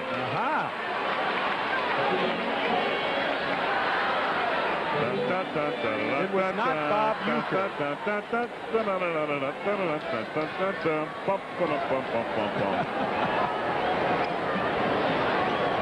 See if you win a trip to Hawaii. Vince Coleman at the plate. Foul tipped at the plate. Well, Carlton is forever linked with his battery mate McCarver. Right. And in this instance, the answer is, I think Pat Corrales. it was Euchre. It was you. It was you. And Carlton somehow was able to withstand that and go on to that type of career. Or you could say that you helped him out so much that the next 18 years he struck out close to 4,000. And if Steve spoke to the press, I'm sure he would tell you who he owes it all to Euchre. 1-2 the count. Steve was called up in September of '65, and I'd forgotten that. I thought his first Major League start was back in '66, and Bob, in the meantime, had been traded to the Philadelphia Phillies for a ton of players to be named later. That is amazing. It's incredible how Euchre winds up as the answer to all these bizarre things. Grand slam off Koufax. Hit sharply tonight, drops it, picks it up, has time still for the force. That ball was hit so sharply, Knight had to be thinking double play, even though it was Coleman, a man who is very difficult to double. And then all of a sudden, he just winds up with one. Talk about not being able to find the handle. See Ray's rear end? A lot of times when the rear end's high, you catch the ball back between the legs. When the rear end is down, you push your hands out. That's what happened tonight. He couldn't find it, but he did find it in time to get Oquendo. So now Coleman at first base, 2 out. Smith at the plate. And he's taking his normal size lead. Here you are, you're down 4-0. Normally, you're not going to run. But again, the Cardinals are a team, they've just got to scratch it out one by one. So maybe you do run. Or maybe you do run, as the saying used to go. Well, we mentioned earlier about how Wills really opened a new dimension in baseball, and along with that, teams are not as conservative when they're behind as they used to be. They're not playing as passive a brand of baseball now as they were inclined to play before Wills opened things up, and then Lou Brock to follow. I think if I'm Herzog, I send him, because you're down 4-0, but you're not going to get a 3-run homer from anybody in this lineup. And if you can get him to second and you get a single, at least you got to run.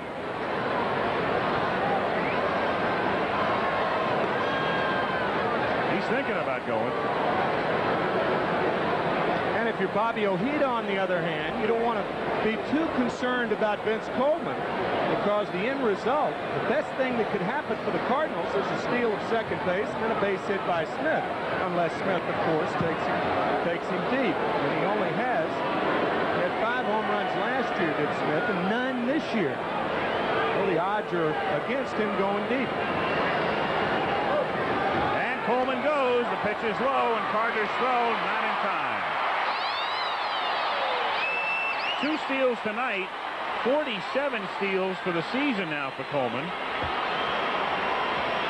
And he's on a pace for triple figures again. You saw him pick that right foot up, and usually you pivot on the right foot.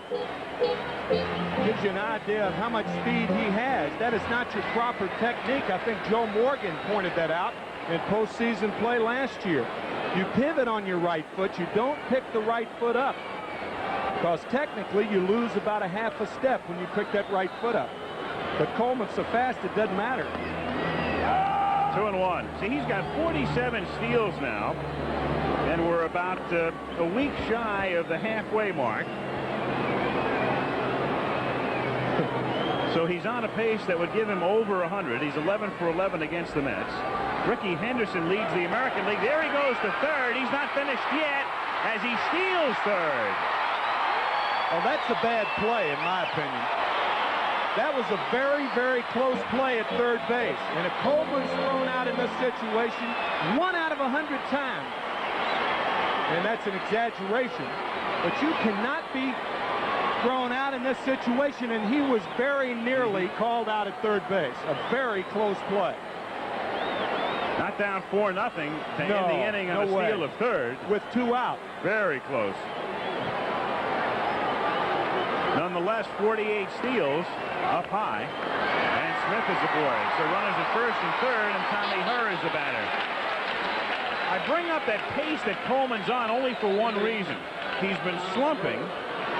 He came in tonight hitting only .252. You begin to think about a hot second half for Coleman, and let's say he gets on a lot and he starts stealing a lot, and with the Cardinals way out of the race, and you're thinking about putting seats or bodies in seats in late August and September, one way to do it would be to have Coleman chasing down Henderson's record.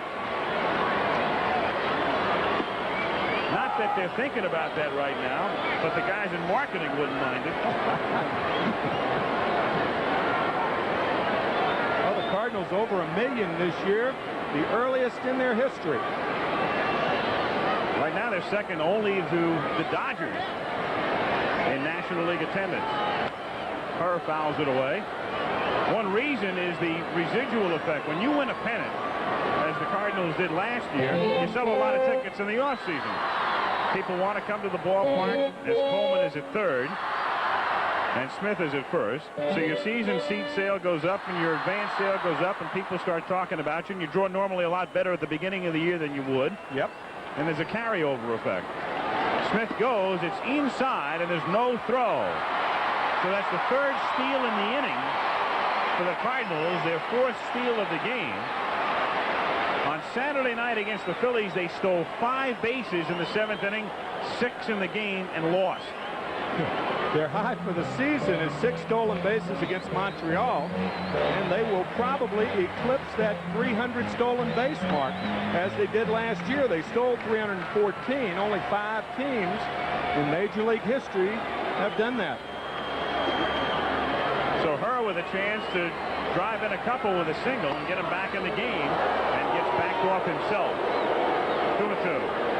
And Al, also, if I point out that Vince Coleman stealing third was a bad play, as you see this tight fastball to Herr. Actually, it turned out to be a good play, because there again, it cleared second base for Ozzie Smith to steal it, and now the Cardinals have 2 runners in scoring position. Well, they have forced the issue, and all they need to do is cash in right now, and they can't, as Herr strikes out swinging. So they leave 2 more. The crowd comes down on their Redbirds as the Mets lead it 4-0 through 5. 4-0, the Mets on top. Cardinals tonight have stolen 5 bases. I asked Gary Carter if there'd be more emphasis keeping the Cardinals close in the series. Probably so, because of course St. Louis is a running ball club, and they're going to be taking every opportunity that they can and stealing a base and taking advantage of any situation. And so I've got to get my arm good and loose, and with this warm weather here, maybe it'll happen. Well, his arm appears to be pretty loose, but the Cardinals have run a lot of catchers ragged. 5 steals tonight, but still the scoreboard says 4-0 New York. And Rick Ownby makes his 15th appearance of the season on in relief of John Tudor in the 6th inning with the Mets on top, and Rafael Santana 2 for 2 at the plate.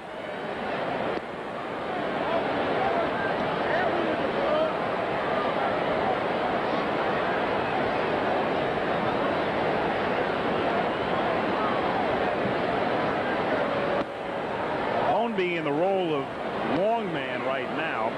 He's made 3 starts. Cardinals have had a depleted pitching staff this year. Danny Cox started the year hurt. Jeff Lottie is on the disabled list. Ricky Horton spent some time on the DL. They traded Andujar, of course. So it's been a vastly different situation. Even though, in a general sense, the pitching's been very good. The pitching has not been the Cardinals' downfall this year. Santana keeps his perfect night alive with a walk. Yeah, especially the starters, as the Cardinals are second in the National League in ERA. Scores, San Diego leading now 7-2 in the 6th. Braves shutting the Giants out through 8. American League right there, Toronto 9-5 in the 6th. Yankees have lost 10 straight in the stadium. Texas ahead, and Chicago now leads California 4-2. Angels starting the day a half game in front of Texas in the American West. Tudor up there to bunt, fouling it back. 0-1. Or Ojeda up there to bunt. 0-1 the count. Bob Ojeda has twice grounded out. And now hitting .088.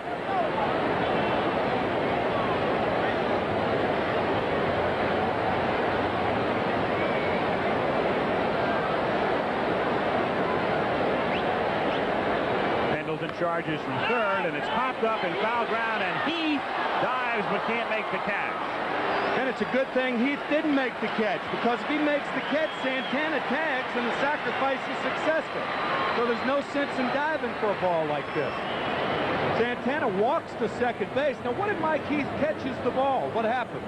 Probably ends up close to the Mets dugout, and the sacrifice is successful. So with a pop fly 2, Santana would go to second base in most unusual fashion.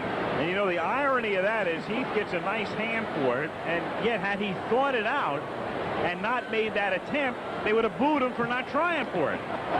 Fouled at the plate. And that's strike 3. So Ojeda is gone. 1 away. Well, you see Ojeda going to the dugout. John Tudor has exited, and we just showed the San Diego Padres score, and it reminds me of something that was in USA Today last week, Al.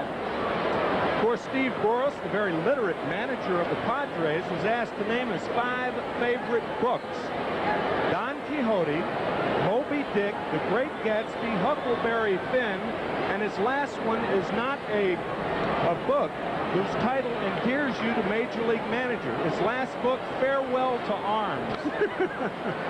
That is a bad book to like as a manager. Terrible for a pitching coach.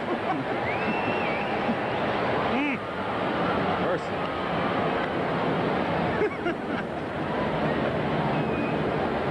Worse for a pitcher. Oh.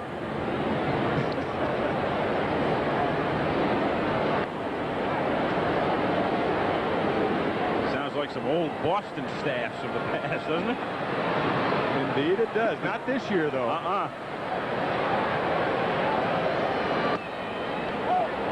1-1.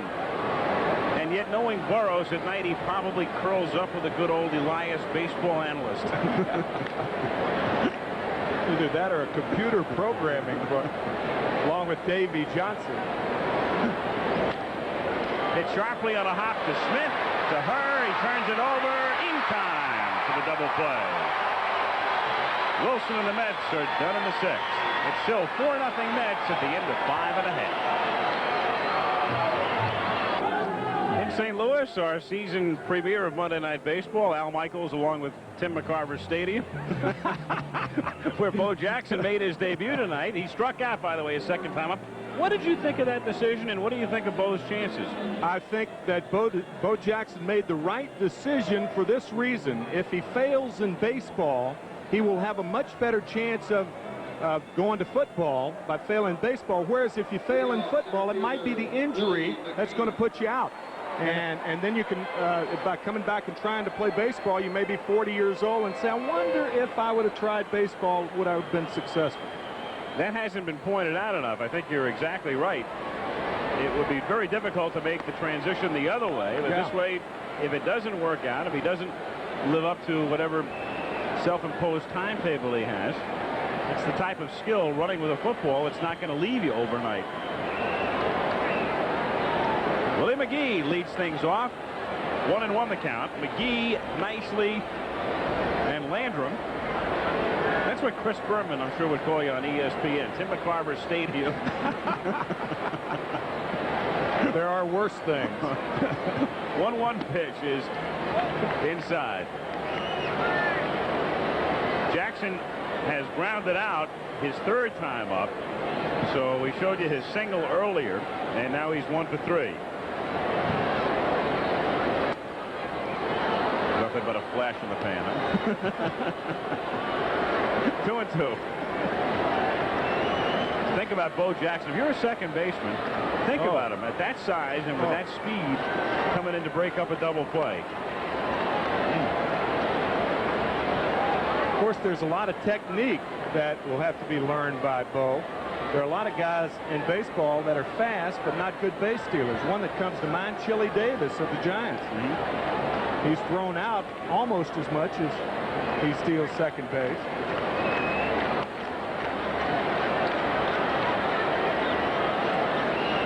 Two and two. Line on Ojeda.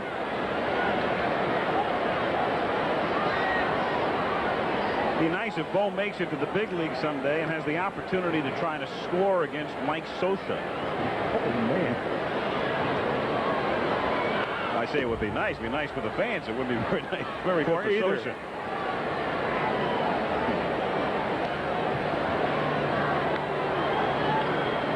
Willie McGee led the National League in hitting last year, the most valuable player, and he has just fouled back some pitches that he would hammer in past years. Batting .244.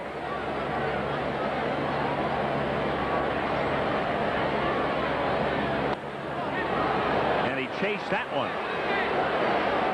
4 strikeouts. Strawberry getting the night off. And Gooden, who won his 9th yesterday, with 151 pitches in Chicago. Pretty good Camella right there. A man who's already won a Cy Young, and a fellow who has the type of tools that could someday manifest itself in an MVP award or two.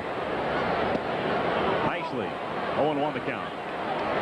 Nicely has popped out and single right. Strawberry and Gooden, of course, rookies of the year, and if Kevin Mitchell gets enough at bats this year, he could be considered as a rookie of the year candidate.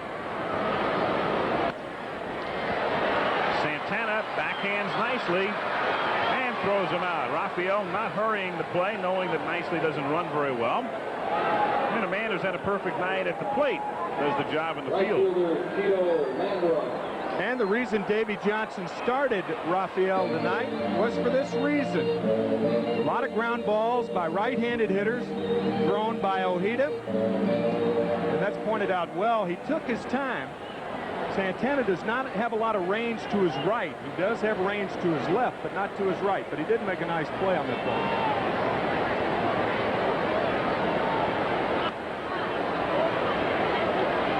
It's easier to have range to your left, obviously, because when you go to your left, that's the side your glove's on. When you have to cross over, you have a real problem on the rug in that you have to stop, plant the foot, and throw back across your body. That's why it's tougher to go to your right than it is to go to your left.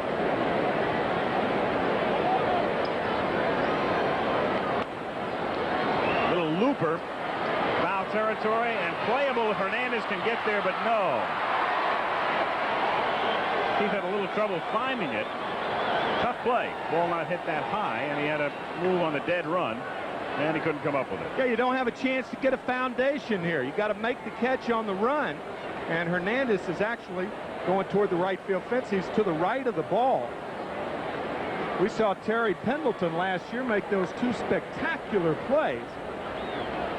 One off Steve Balboni in the series, the other off Greg Brock of the Dodgers right here at Busch Stadium. And he made a mini play of that sort yesterday against the Phillies. To right field and to Kevin Mitchell. And it will be Mitchell who will be leading things off when the Mets come to bat in the top of the 7th. Ojeda a shutout through 6. Mets in first and on top 4-0. 10-game losing streak at home may be over for the Yankees. This is Corey McFerrin in New York. Bottom of the 8th, Tigers-Yanks 1-1 game. Ron Hassey at the plate. Clubs one deep to center field. Chet Lemon going back. It's over his head. In to score. It'll be Claudell Washington, his first run as a Yankee. Mike Easler trots in. Yanks in front 3-1. They've just won at 3-2. That's the final score. Winning for the first time at Yankee Stadium since May 25th. So the 10-game losing streak is over as the other New York club, the Mets, keep on rolling. The score 4-0, and Kevin Mitchell in the lineup tonight with Darryl Strawberry nursing the sore ankle. And in the 5th inning, Kevin hitting a towering drive for his 4th home run of the season. Interestingly, 2 of them off Tudor into the basket for a home run. And here he is now to face Rick Ownby. Ownby takes a strike.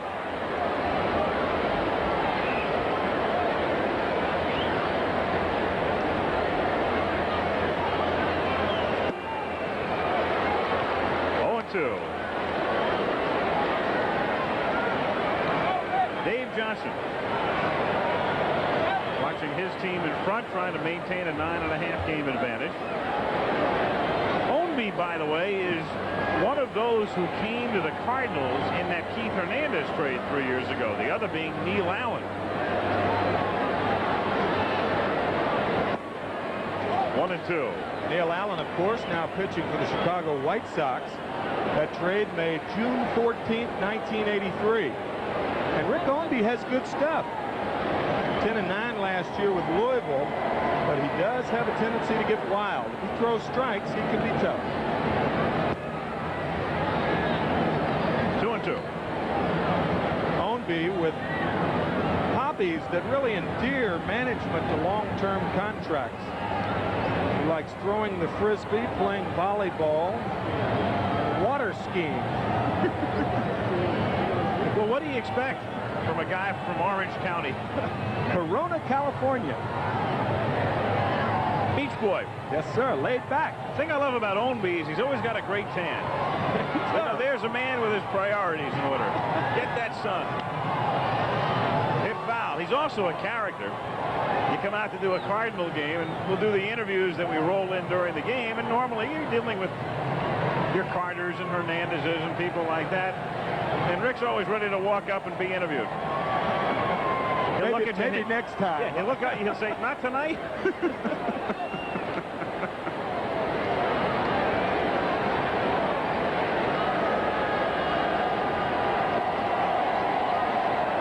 Two pitch is outside. They appeal at first base. No. 3-2.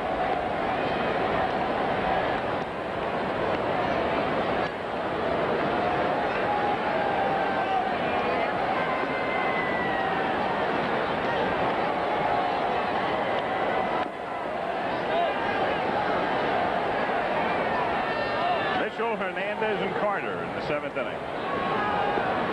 4 runs, 10 hits for the Mets. No runs, 4 hits for the Cards.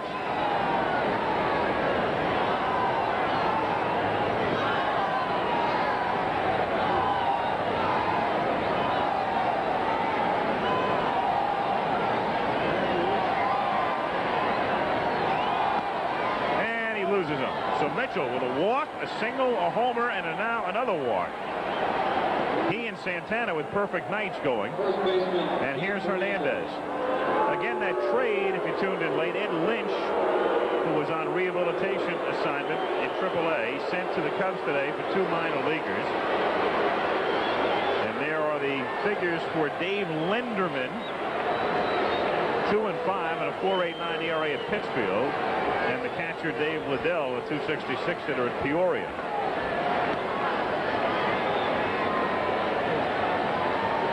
With John Tudor starting this ball game, I can hear Hernandez in the dugout now saying, come on, you right-handers, get him out of there. With the runner going, it goes under Nicely's glove and a base hit. So they send Mitchell, and Hernandez pokes it in the hole. And the right-handers did get Tudor out of there, and Hernandez has a chance to hit against a right-handed pitcher. And a little 38 hopper with Nicely holding Mitchell to first. Just scoots under his glove as Mitchell scoots to third. So runners now at first and third, and the Mets trying to break it wide open with Gary Carter at the plate. Tim, you follow the Mets every day, so I've got to ask you, since everybody's wondering about Dwight Gooden, those who don't see him every day, and wondering if he and why he has become mortal even with that 9-3 mark. Carter hits a bouncer to third, and Pendleton will come home, and Heath is there to make the tag. And so Mitchell, as he has to do there on a grounder to the left side, is thrown out at the plate 5-2, and there are runners at first and second. If you're at third base and you don't run in this situation, they turn the double play, and you're stranded at third. This is an unusual way to break up 2. However, However, on the other hand, it was the proper play for Pendleton, because with the Cardinals down 4-0, you just cannot afford, even at the expense of giving the double play, you can't afford the Mets scoring another run. That runner at third is always committed in the first and third and no-out situation on that ground ball. You just think of the egg on your face if they turn two and you're still sitting there. Right. Here's Foster. Flied out, struck out, and singled. Anyway, with runners at first and second, what's your summation of Gooden right now and the difference, if any? Well, we talked earlier in the ball game about when my antenna went up in spring training. As Foster hits a soft looper that may have grazed off the glove of Ownby, they throw to first for one out and get a reverse double play with Pryor hung up between first and second. Not sure which way they were going to go. And we'll get back to Gooden in the bottom of the seventh. 4-0. For the Mets, defensive change. Len Dykstra takes over in center field, and he will bat in the number 5 spot. Foster making the last out of the top of the inning. And Mookie Wilson goes to left. Scoring summary, Tuffle and Santana combining for the first run. Then Carter with an RBI single and Knight with an RBI single, producing 2 more. Kevin Mitchell hit a home run in the 5th inning off Tudor, and the Mets lead 4-0 back of Bob Ojeda as we proceed to the bottom of the 7th. And there's Wilson, who's moved from center over to left. So Foster is out of the game. Dykstra bats in the 5 spot. Okay. Mike Heath to lead off in the bottom of the 7th. And we were talking about Dr. K. My antenna went up in spring training when Dwight was talking about economizing on the pitchers. We brought it up earlier in the ball game. And a lot of hitters do not cooperate with pitchers who are trying to economize their pitches. But I think technically, Gooden has suffered early wildness. Usually he was the past couple of years, only 21 years old. He turned 21 November 16th of '85. But in the past, he'd always gotten ahead of the hitters in the early innings, established himself. Ojeda fields the comebacker and gets Heath, and Pendleton will come up. And I think with all the media pressure and all that's been said, as you look at Pat Perry warming for the Cardinals, I think with all that's been said, he's trying to throw the ball too hard. And by doing that, his stride is extended about 4 inches. This is Mel Stottlemyre's thinking also. And a lot of people refer to that as overthrowing, but technically it's overstriding. And you get up under the fastball, and you have a tendency to push the ball, which makes your fastball high. Now, you couple that with the fact that the National League hitters are a little smarter now. They're not swinging at the high fastball anymore. They're making him get the ball down. And yet, he's still 9-3 with a 2.70 ERA. What about keeping his perspective with the notoriety and the fame? Oh, yeah, he has done that so well. And Darryl Strawberry, too, for that matter. New York, a very difficult city. Difficult circumstances under which to break in. And he has done that very, very well. A few things during the offseason, the run-in at the airport in New York, the sports writers' dinner last year. Much ado about nothing, in my opinion. Missing the sports writers' dinner, I should say. The accident in spring training with a friend where he didn't report. They defined him about that. But he's really a fine young man. And he's on a pace still, even though he hasn't been as effective of late as he was early, to win 20 games again. 9 victories in less than half a season. 2-1 the count on Pendleton. You saw Lawless on deck. And that's popped foul back out of play. And the count 2 balls and 2 strikes. I'll tell you, Al, the first time in St. Louis that we came into town this year, Bob Gibson had a very interesting comment about Dwight Gooden.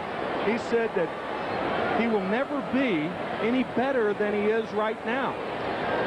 And he said it as a tribute to Gooden. Because Bob said, well, how much better can he be? I mean, how can you have a better year than a 24-4 and a 1.53 ERA? It's a great way to look at it.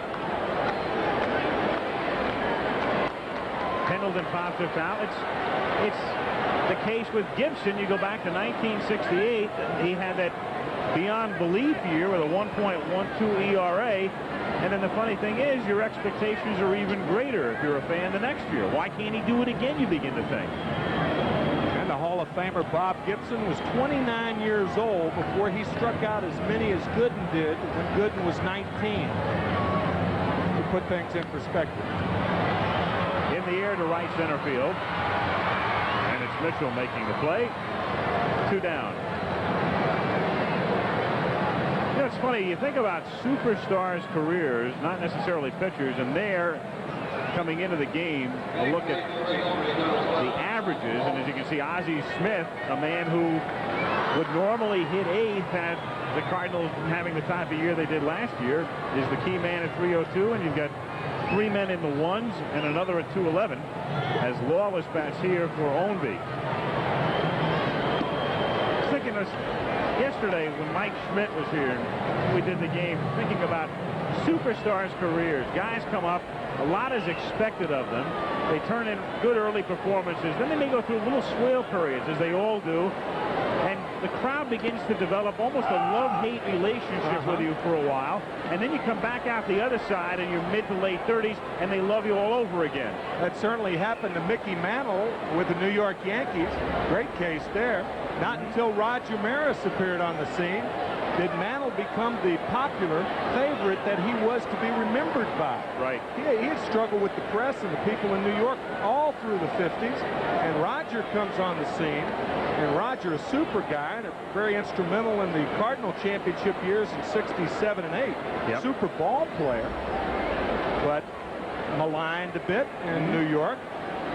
And a lot of people who didn't want him to break the record, and so that shifted everything off of Mantle, put it on Roger, and Mantle was looked upon as a hero, which is the way he should have been looked upon in the 50s. Sure. It's a cycle. It's interesting. Yeah. If you start off so hot so early, I mean, the expectations are always there, and then if you can't live up to them, the frustrations begin to build in for a while. I mentioned Schmidt. And in a way, you know, Mike's career has sort of been like that. Johnny Bench went through those cycles, too. The brilliant young catcher, 2 MVPs before he was 24 years old. Then all of a sudden, you know, you have those 1 or 2 bad years, and you begin to get booed, and you come out the backside, and everybody's in love again. Lawless strikes out swinging. Ojita's now set down 7 straight. At the end of 7, it's 4-0 Mets. We'll tell you again that next Monday, Oakland and Boston, and without a rainout, if they stay in their rotation, it would be Roger Clemens' turn to pitch next Monday. Oakland against Boston, the other game, Yankees, Texas, on Monday Night Baseball next week. And then Sunday, Seattle against Boston will begin at 3 o'clock Eastern time, or Detroit at Texas, and Tom Seaver is scheduled as of right now to work that game. Meanwhile, Pat Perry comes out of the bullpen to pitch for the Cardinals here in the 8th inning. 4-0. Mets on top. Perry is a guy who has been released twice, but has hung with it and has worked his way back, and in fact this year was sent down at one point, only to be called back up. He's been released by Houston and Cleveland.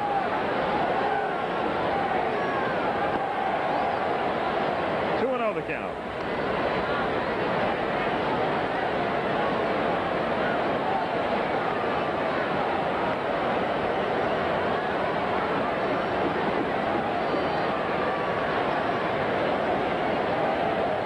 Ray Knight, 2 for 3.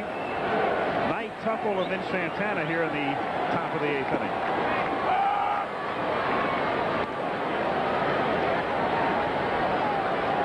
Came in here in April, swept the 4-game series. The only other meeting this season between these clubs was opening day at Shea when the Cardinals won, and the rest of that series was rained out. So this is the 6th meeting. I don't know if it was the shot heard round the world, but it was certainly the shot heard round the state of Missouri when Howard Johnson hit a 1-2 fastball off Todd Worrell to tie it up, a 2-run homer in the top of the 9th inning of Game 1 of that 4-game series. And Whitey Herzog has made the comment that that was the biggest base hit. And there's Howard right there.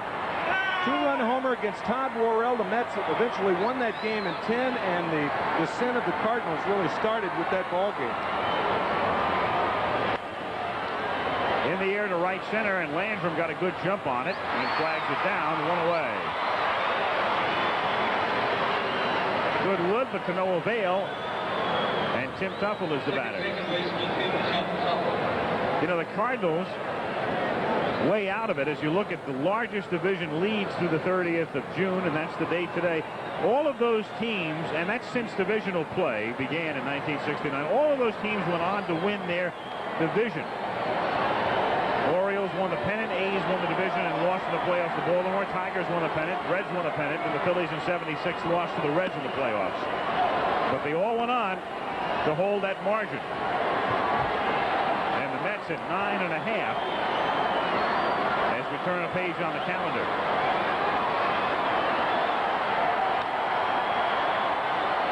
Willie McGee in his tracks. 2 down. The Montreal Expos won their 4th straight game today, and the Mets, it would appear, unless the Cardinals can come back in the 2 innings they have left, the Mets are going to win 4 in a row. So had the Expos lost those 4 games, it would be a 13.5 game edge instead of 9.5. Montreal really deserves a lot of credit. Nobody's going to give as much credit to him because of the also-ran status right now. But Buck Rogers has done a marvelous job with that ball club. And who would have figured that the Expos would be the only team really with a chance to catch the Mets? You talk about injuries. Charlie Lee was lost, maybe for his career. David Palmer's in Atlanta now. Bryn Smith is not pitching like his 18-5 year of a year ago. Andre Dawson's been on the disabled list for a month. Tim Raines has missed several games, and yet they're still hanging in there.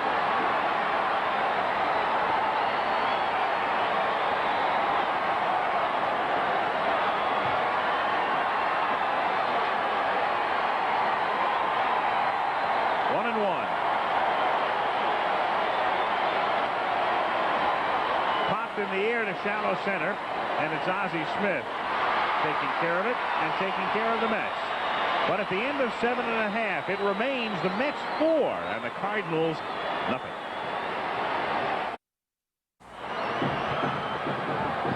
Update scores for you. Montreal in 11 innings beat Chicago 4-3 at Wrigley. Pittsburgh has defeated Philadelphia 3-2. In the 9th inning, San Diego leads Houston. But Atlanta beat San Francisco, so the Astros will maintain their advantage in the West by a half game.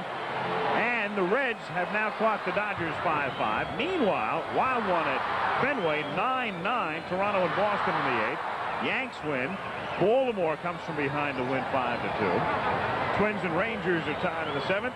White Sox lead California 4-3 in the 8th. Houston will lead San Francisco by half a game, and Atlanta pulls to within 2 now in the National League West, and that's 5 consecutive victories for Chuck Tanner's team. They swept San Diego over the weekend, so they're hot.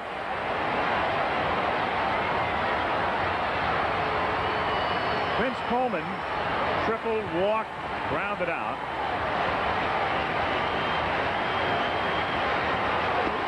Waves at and misses it. 0-1.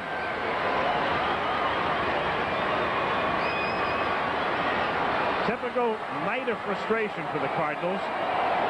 No scoring, 4 hits, and the game began on an ominous note. Coleman tripled and never scored. Triple leading off. Good bunt. No way.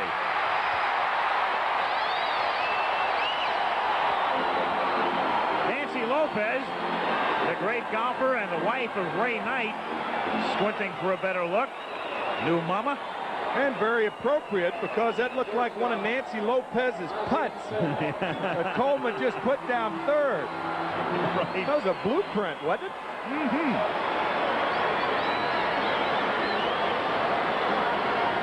Knight should have just picked it up as a gimme. I mean, with Coleman running, you get no chance.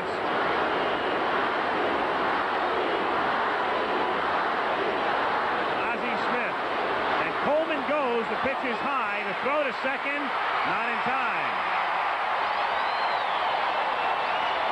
4 steals for Coleman. And 5 steals in the game. No contest right here.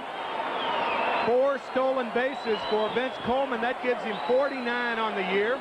Only 4 catchers have thrown him out. Jody Davis, the only one to get him twice this year.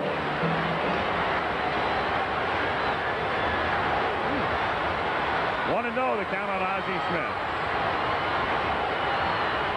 And Santana was ducking in back of second, and Ojeda came home with it, so the left side was vacant. I tell you, if you're the Mets right here, you can't be too concerned with Coleman.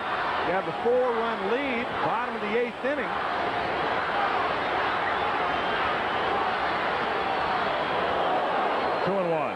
Really got to get an out, even if that out moves Coleman to third base, even if he steals third. It's only 1 run out there, but because of his speed, I think teams have a tendency to think of him as more than 1 run and 1 runner. That's what speed does to you.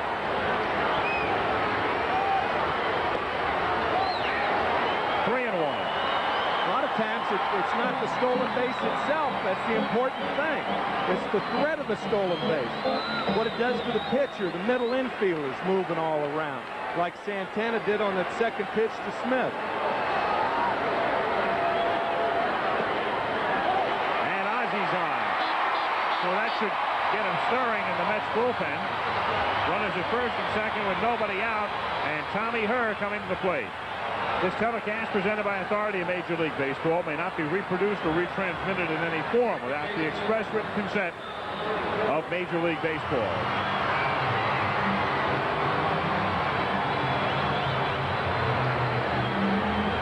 Tommy Herr comes to the plate. In the Met bullpen, they were leaning forward and looking into the dugout, but no activity as of the moment. And as soon as we say that, there will be. Roger McDowell, who's 7-0. That's not a very comforting sight for the opposition when somebody that hot gets up in the pen. He's allowed only 6 earned runs in his last 49 innings of work. Tommy Herr has stranded 5 runners in 3 at-bats tonight. 10-game hitting streak on the line. Coleman at second and Smith at first. 0-1.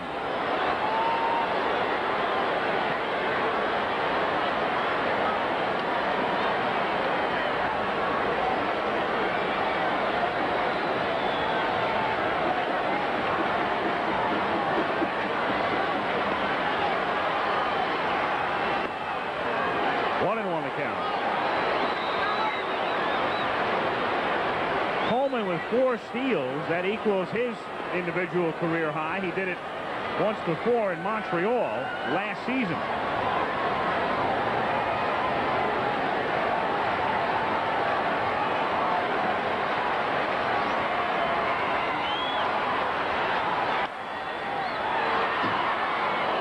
One and 2. Tommy hitting everything the other way against a pitcher who has never thrown over 90 miles an hour tonight. And that gives you an idea of how much Tommy is struggling. He has flied out to right, struck out, popped to first in foul territory. So he's not getting around on a fastball that's not thrown over 90 miles an hour. That's indicative, again, of how Herr is struggling. And the Cardinals. And oddly, this has been the decent side of the plate for Herr, who came in tonight. It's almost 2 for 1. Herr hitting .311 right-handed and .166 left-handed. And his average down in the low 2s because obviously you hit left-handed a lot more than you hit right-handed.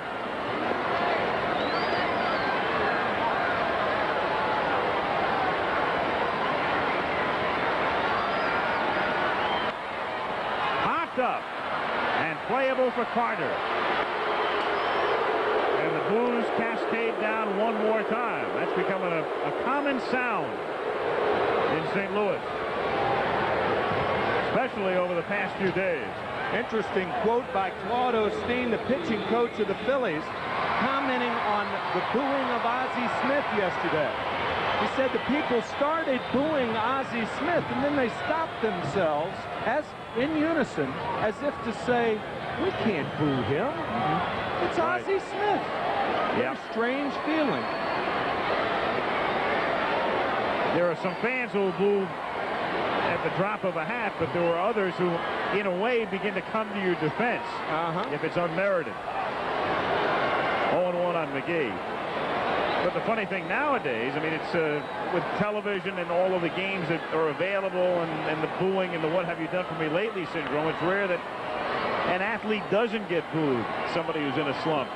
I think one of the reasons booing is on the increase is because of television. The game looks so easy. Yep. There goes Coleman, and it's grounded to short, and Santana flips to Tuffle, who turns it over for a double play. So with Coleman going on his own, they turn two. The Cardinals don't score again, and we'll be back after this from your local station. The kind of talent on this ball club that we feel that we can score a lot of runs.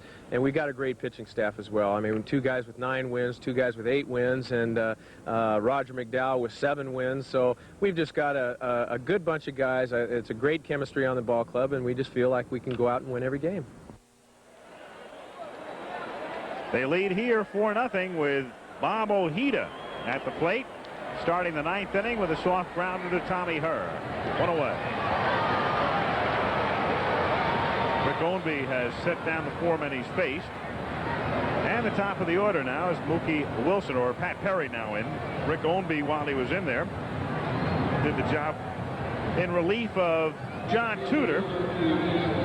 But the damage was done early and done against the Cardinal left-hander. And when it's 4-0 and the way things are going for Ojeda and the way things are going for the Cardinals really offensively, 4 must look like 14. Cardinals were shut out 8 times last year. They've been shut out 7 times this year. The Mets, on the other hand, have not been shut out 71 games, and only one team in the history of the game went through an entire season without being shut out. That was the 32 Yankees.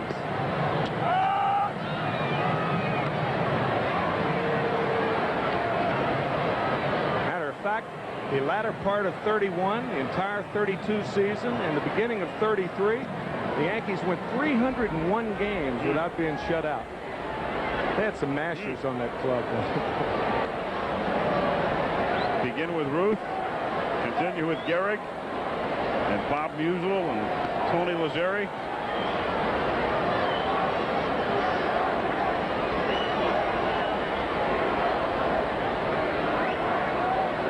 Phil Niekro.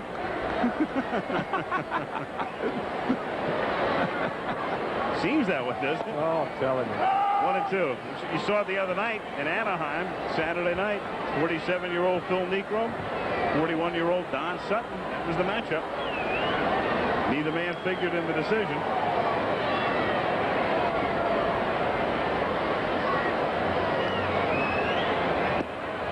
Two and 2. One other thing I've got to explore with you before we leave. Your guy Carlton, can he still pitch, and can he still pitch effectively enough to help somebody? I don't know whether he can still pitch effectively, but if I were the owner of a ball club, and this is unsolicited, as Wilson goes down on strikes, if I were the owner of a ball club, I would certainly take a chance with him, especially a team with a big dimension in left field. I've talked to Carlton. I think it'd be a big advantage to play in the American League, where the American League hitters would be more inclined to go for that slider, which has been his money pitch for about 15 years. It's worth a shot, because after all, it's only going to cost the team that acquires him $40,000. Philly's paying the rest of his salary. So if they are having a problem with their pitchers, I think it would be worth a chance. Was he disappointed that he was released? Yes. He thought it would be at least till the All-Star break, but on the other hand, you can understand the Phillies' position also. When you can't sacrifice, I would imagine Bill Giles and the Phillies are thinking you can't sacrifice the possible development of a younger pitcher if your determination is that Steve Carlton, even as great as he's been for that city and that ball club, can't get guys out anymore. Base hit into left field as Mitchell's perfect night continues. That's 2 singles, a homer, and 2 walks. And eventually you're going to have to find a spot in the lineup for that man. Hey, one of the impressive things about him, the ball gets off his bat. Now, he hit that ball down on the end of the bat. He didn't hit it on the sweet spot. I'm telling you, he crushes balls. Got that overspin on him. One of the big reasons he's not going to hit a lot of home runs, in my opinion, no more than in the low 20 range, is that he's got too much topspin on the line drives he hits. He has no lift to his swing. That's very important to hit home runs, to have lift and strength. Hernandez takes a strike. You can see the smile as the booing gets louder with Hernandez. It's not that they dislike him any more in the ninth inning than they did in the first, but they're just venting their frustration here in St. Louis. Been a bad night, been a bad year. And so every time Keith has come up tonight, the decibel meter is higher and higher. And of course, the other thing is he's playing with the team that's running away with it. And that really hurts. And there's the updated figure for Mitchell at 368.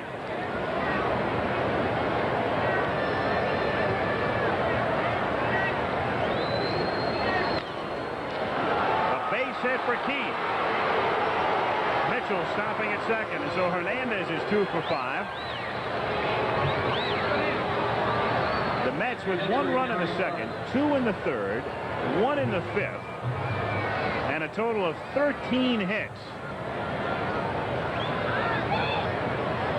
Of course, you see Kevin Mitchell down at second base. Darryl Strawberry, the Rookie of the Year in 1983. Dwight Gooden in 1984. But this young man, a different type of hitter entirely from Strawberry. Strawberry with tremendous lift in his hands. And Mitchell got thunder in his bat. Thunder pop.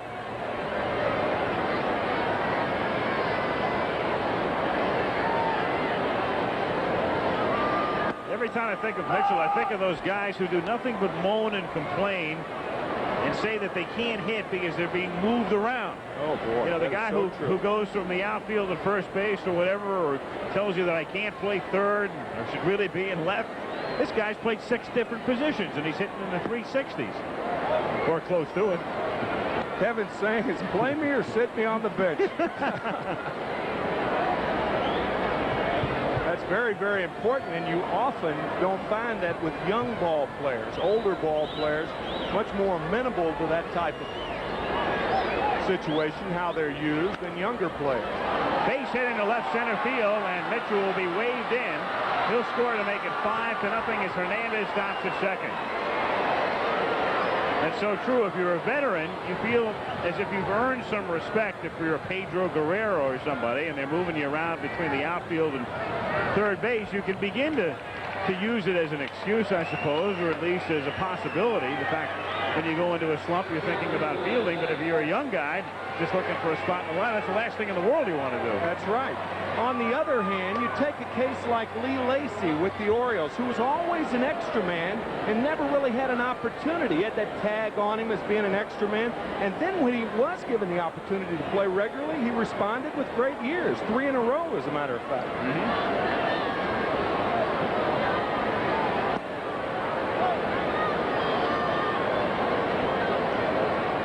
Hernandez at second, and Carter at first.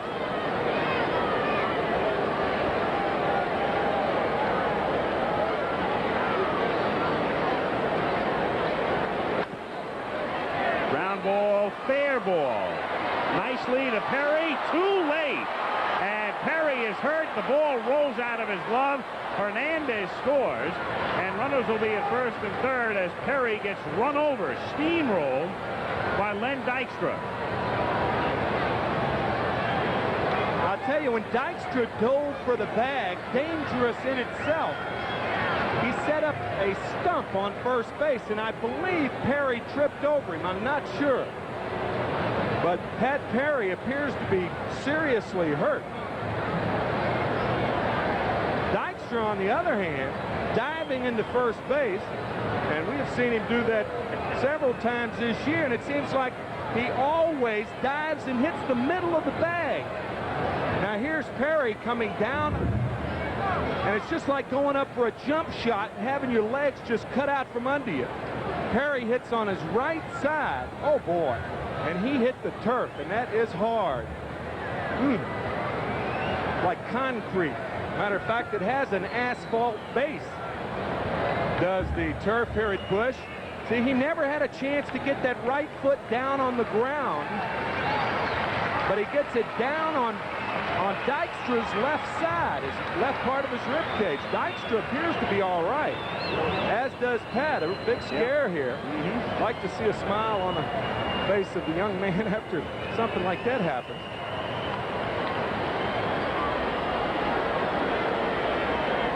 But you know, you keep watching Dykstra dive for first base, and you want to see him touch it with his fingertips. It seems like he's got a time to belly flop on the bat. Sure.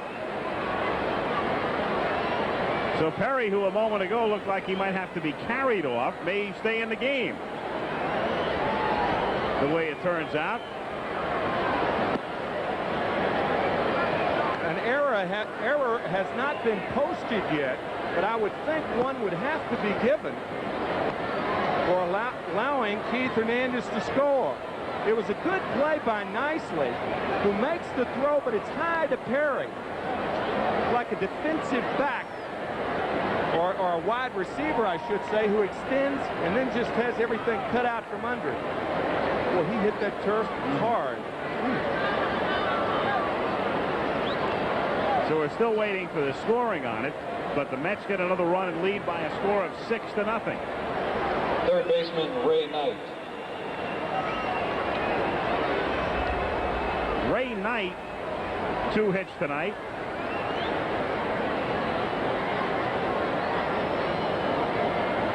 If there's no error given on the play, then it's got to be an RBI for Dykstra, as Hernandez scored from second base. Right. Apparently there is no error. They're going to give him a base hit, a run batted in, and that's the 15th hit. Infield single. No error and an RBI, at least for the moment. Meanwhile, Herzog, not liking what he's seeing with Perry here after that first pitch, and not willing to gamble and take a chance, is going to go to the bullpen. And Rick Horton had been up and throwing, so he'll come in, and we'll be back right after this word and a word from your local station.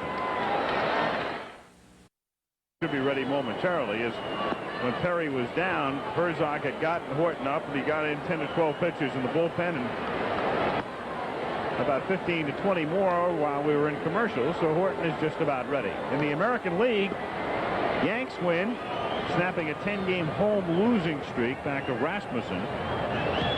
In the National League, the Pirates win. Bob Walk picks up the victory. Barry Bonds and R.J. Reynolds hit home runs. Atlanta beating the Giants 5-1. Rick Mailer has won 10 quite silently. Youngblood and Dale Murphy homers, 13 for the Braves center fielder. And with San Diego knocking Houston off, in the National West, it's still Houston by a half. Giants in second place, and the Braves winning 5 in a row in third. Gary Carter is at third.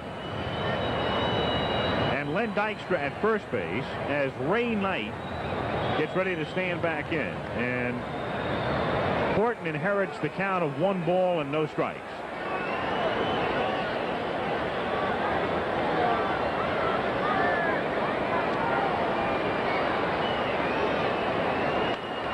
And Knight loops it by Tommy Herr for a base hit. Carter scores. Dykstra hustles around to third. That's 5 consecutive singles now for the Mets, and a total of 16 hits in the game and a 7-0 lead. Second baseman Tim Tuffle. And the only mystery in this one right now is, will Ojeda get his shutout and the runs pool at the office?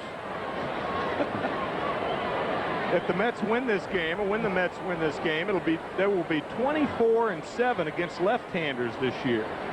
And I think the guy largely responsible for that is Kevin Mitchell. He has been a starter at short, right, third, first, center. What a job he's done. Ozzie Smith steps on second, and mercifully this inning concludes for the Cardinals, but the Mets add 3 on 5 hits and make it 7-0 as we go to the bottom of the ninth.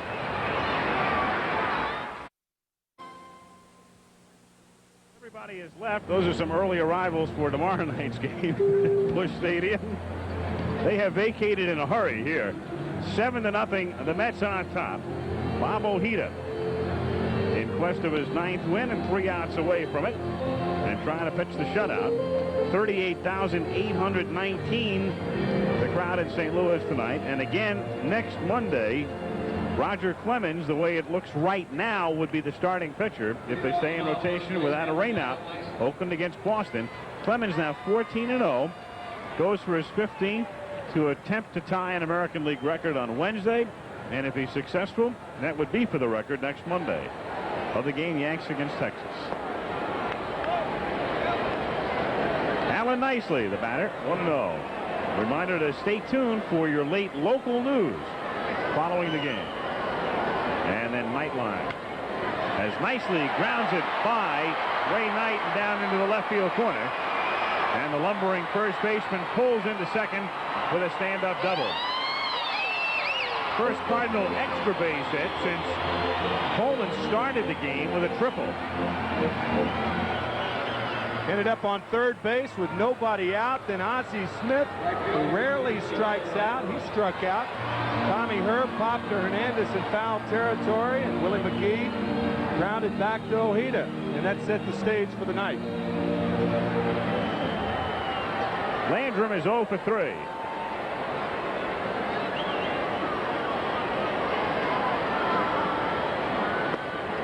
One and 0 the count.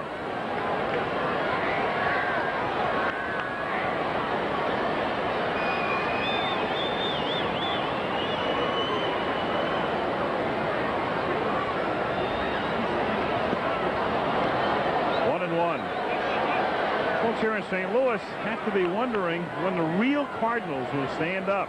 Was it the championship club of 1985 or the team that's just going through a disaster in '86? Popped up. Hernandez makes the play. One away. Funny, we were talking about reversals, teams going from good to bad. In recent times, I think the best pair of bookends I've seen in terms of contrast would be the Reds in 70, 71, and 72. They won the pennant in 70, and I mean, they just walked away with the West and swept the Pirates in the playoffs. And Bench won an MVP award, and Rose was Rose, and the rest of it. And then in 71, Bobby Tolan snapped his Achilles heel in the offseason, and the team never reached the 500 level. And then the following year, they bounced back and won the pennant again. Of course, an injury was responsible for the decline in that 1 year with the Reds, but that hasn't been the case with the Cardinals.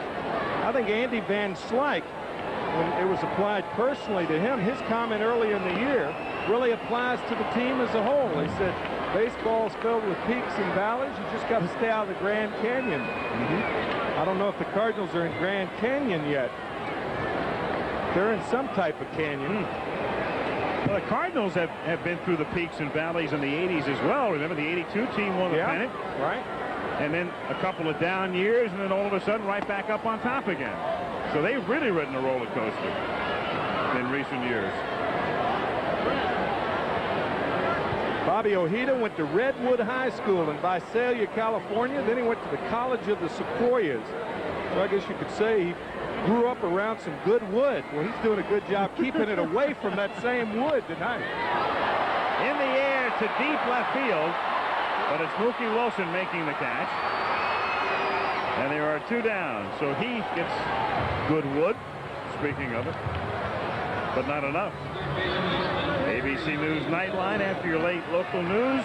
Tonight, should AIDS victims be removed from the workplace? Many employers believe they should, and the Justice Department has just made it easier to fire them. Opposing views on the issue heard tonight on Nightline.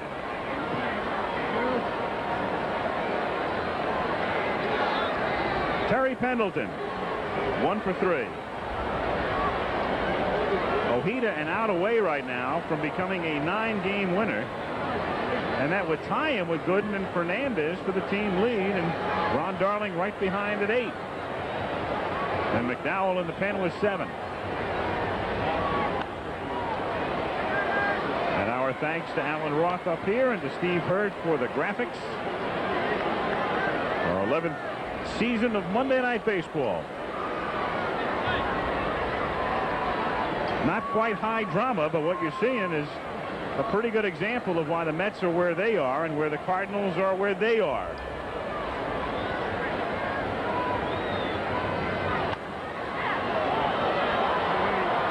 Twisting back out of play. And St. Louis is down to its last strike.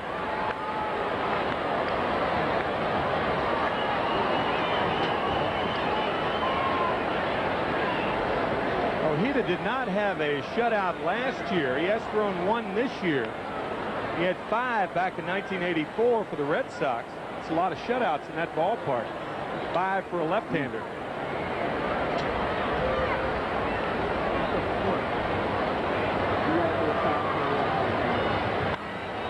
Hacked into right field, base hit, and Nick Leyva will hold nicely at third, so the shutout is still intact.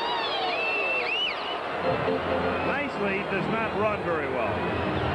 And with the Cardinals trailing by 7, does not take brain surgeon to figure out that Nicely shouldn't be allowed to score there.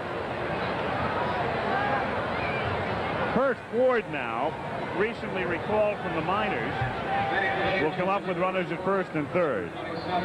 We were talking about the up and down, and there are the ups for the Mets with Fernandez, Ojeda if he wins this one, and he's an out away, and Gooden winning 9, and Ron Darling with 8 victories, the cornerstone of the Mets staff. But just in checking it out with the Cardinals to finish the thought we had earlier with their ups and downs, they win the pennant in 82, and then in 83 they go under 500. They were 4 under. 6 over in 84, and then the pennant again last year. So a little bit of history is repeating itself in St. Louis.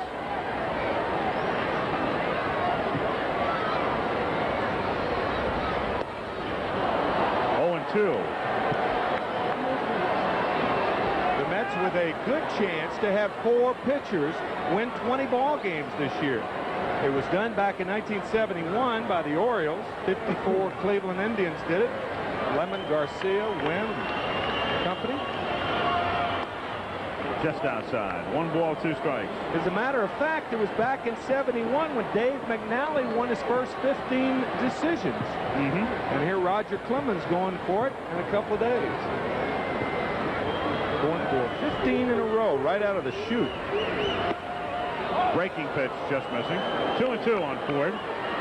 Herzog opting for the left-handed pinch hitter. Ford seems to hang in pretty well against lefties. In fact, yesterday, were it not for that rally that resulted in the Philly victory on Sam Wells' grand slammer, Ford had a key hit to put the Cardinals in front. He did it off the lefty Don Carmen. And the 2-2 pitch. A half swing and strike 3, and Ojeda's got his shutout. And the Mets still have their 9.5 game lead, and they are 29 games over 500 in June. From St. Louis, Al Michaels and Tim McCarver saying goodnight. The Mets have won it 7-0 on the shutout by Ojeda. Be sure to join us tonight for ABC News Nightline immediately following your late local news. Travel arrangements made through and a promotional fee paid by United Airlines. United flies more people to Hawaii than any other airline. Nobody knows Hawaii like United. And this has been a presentation of ABC Sports, recognized around the world as the leader in sports television.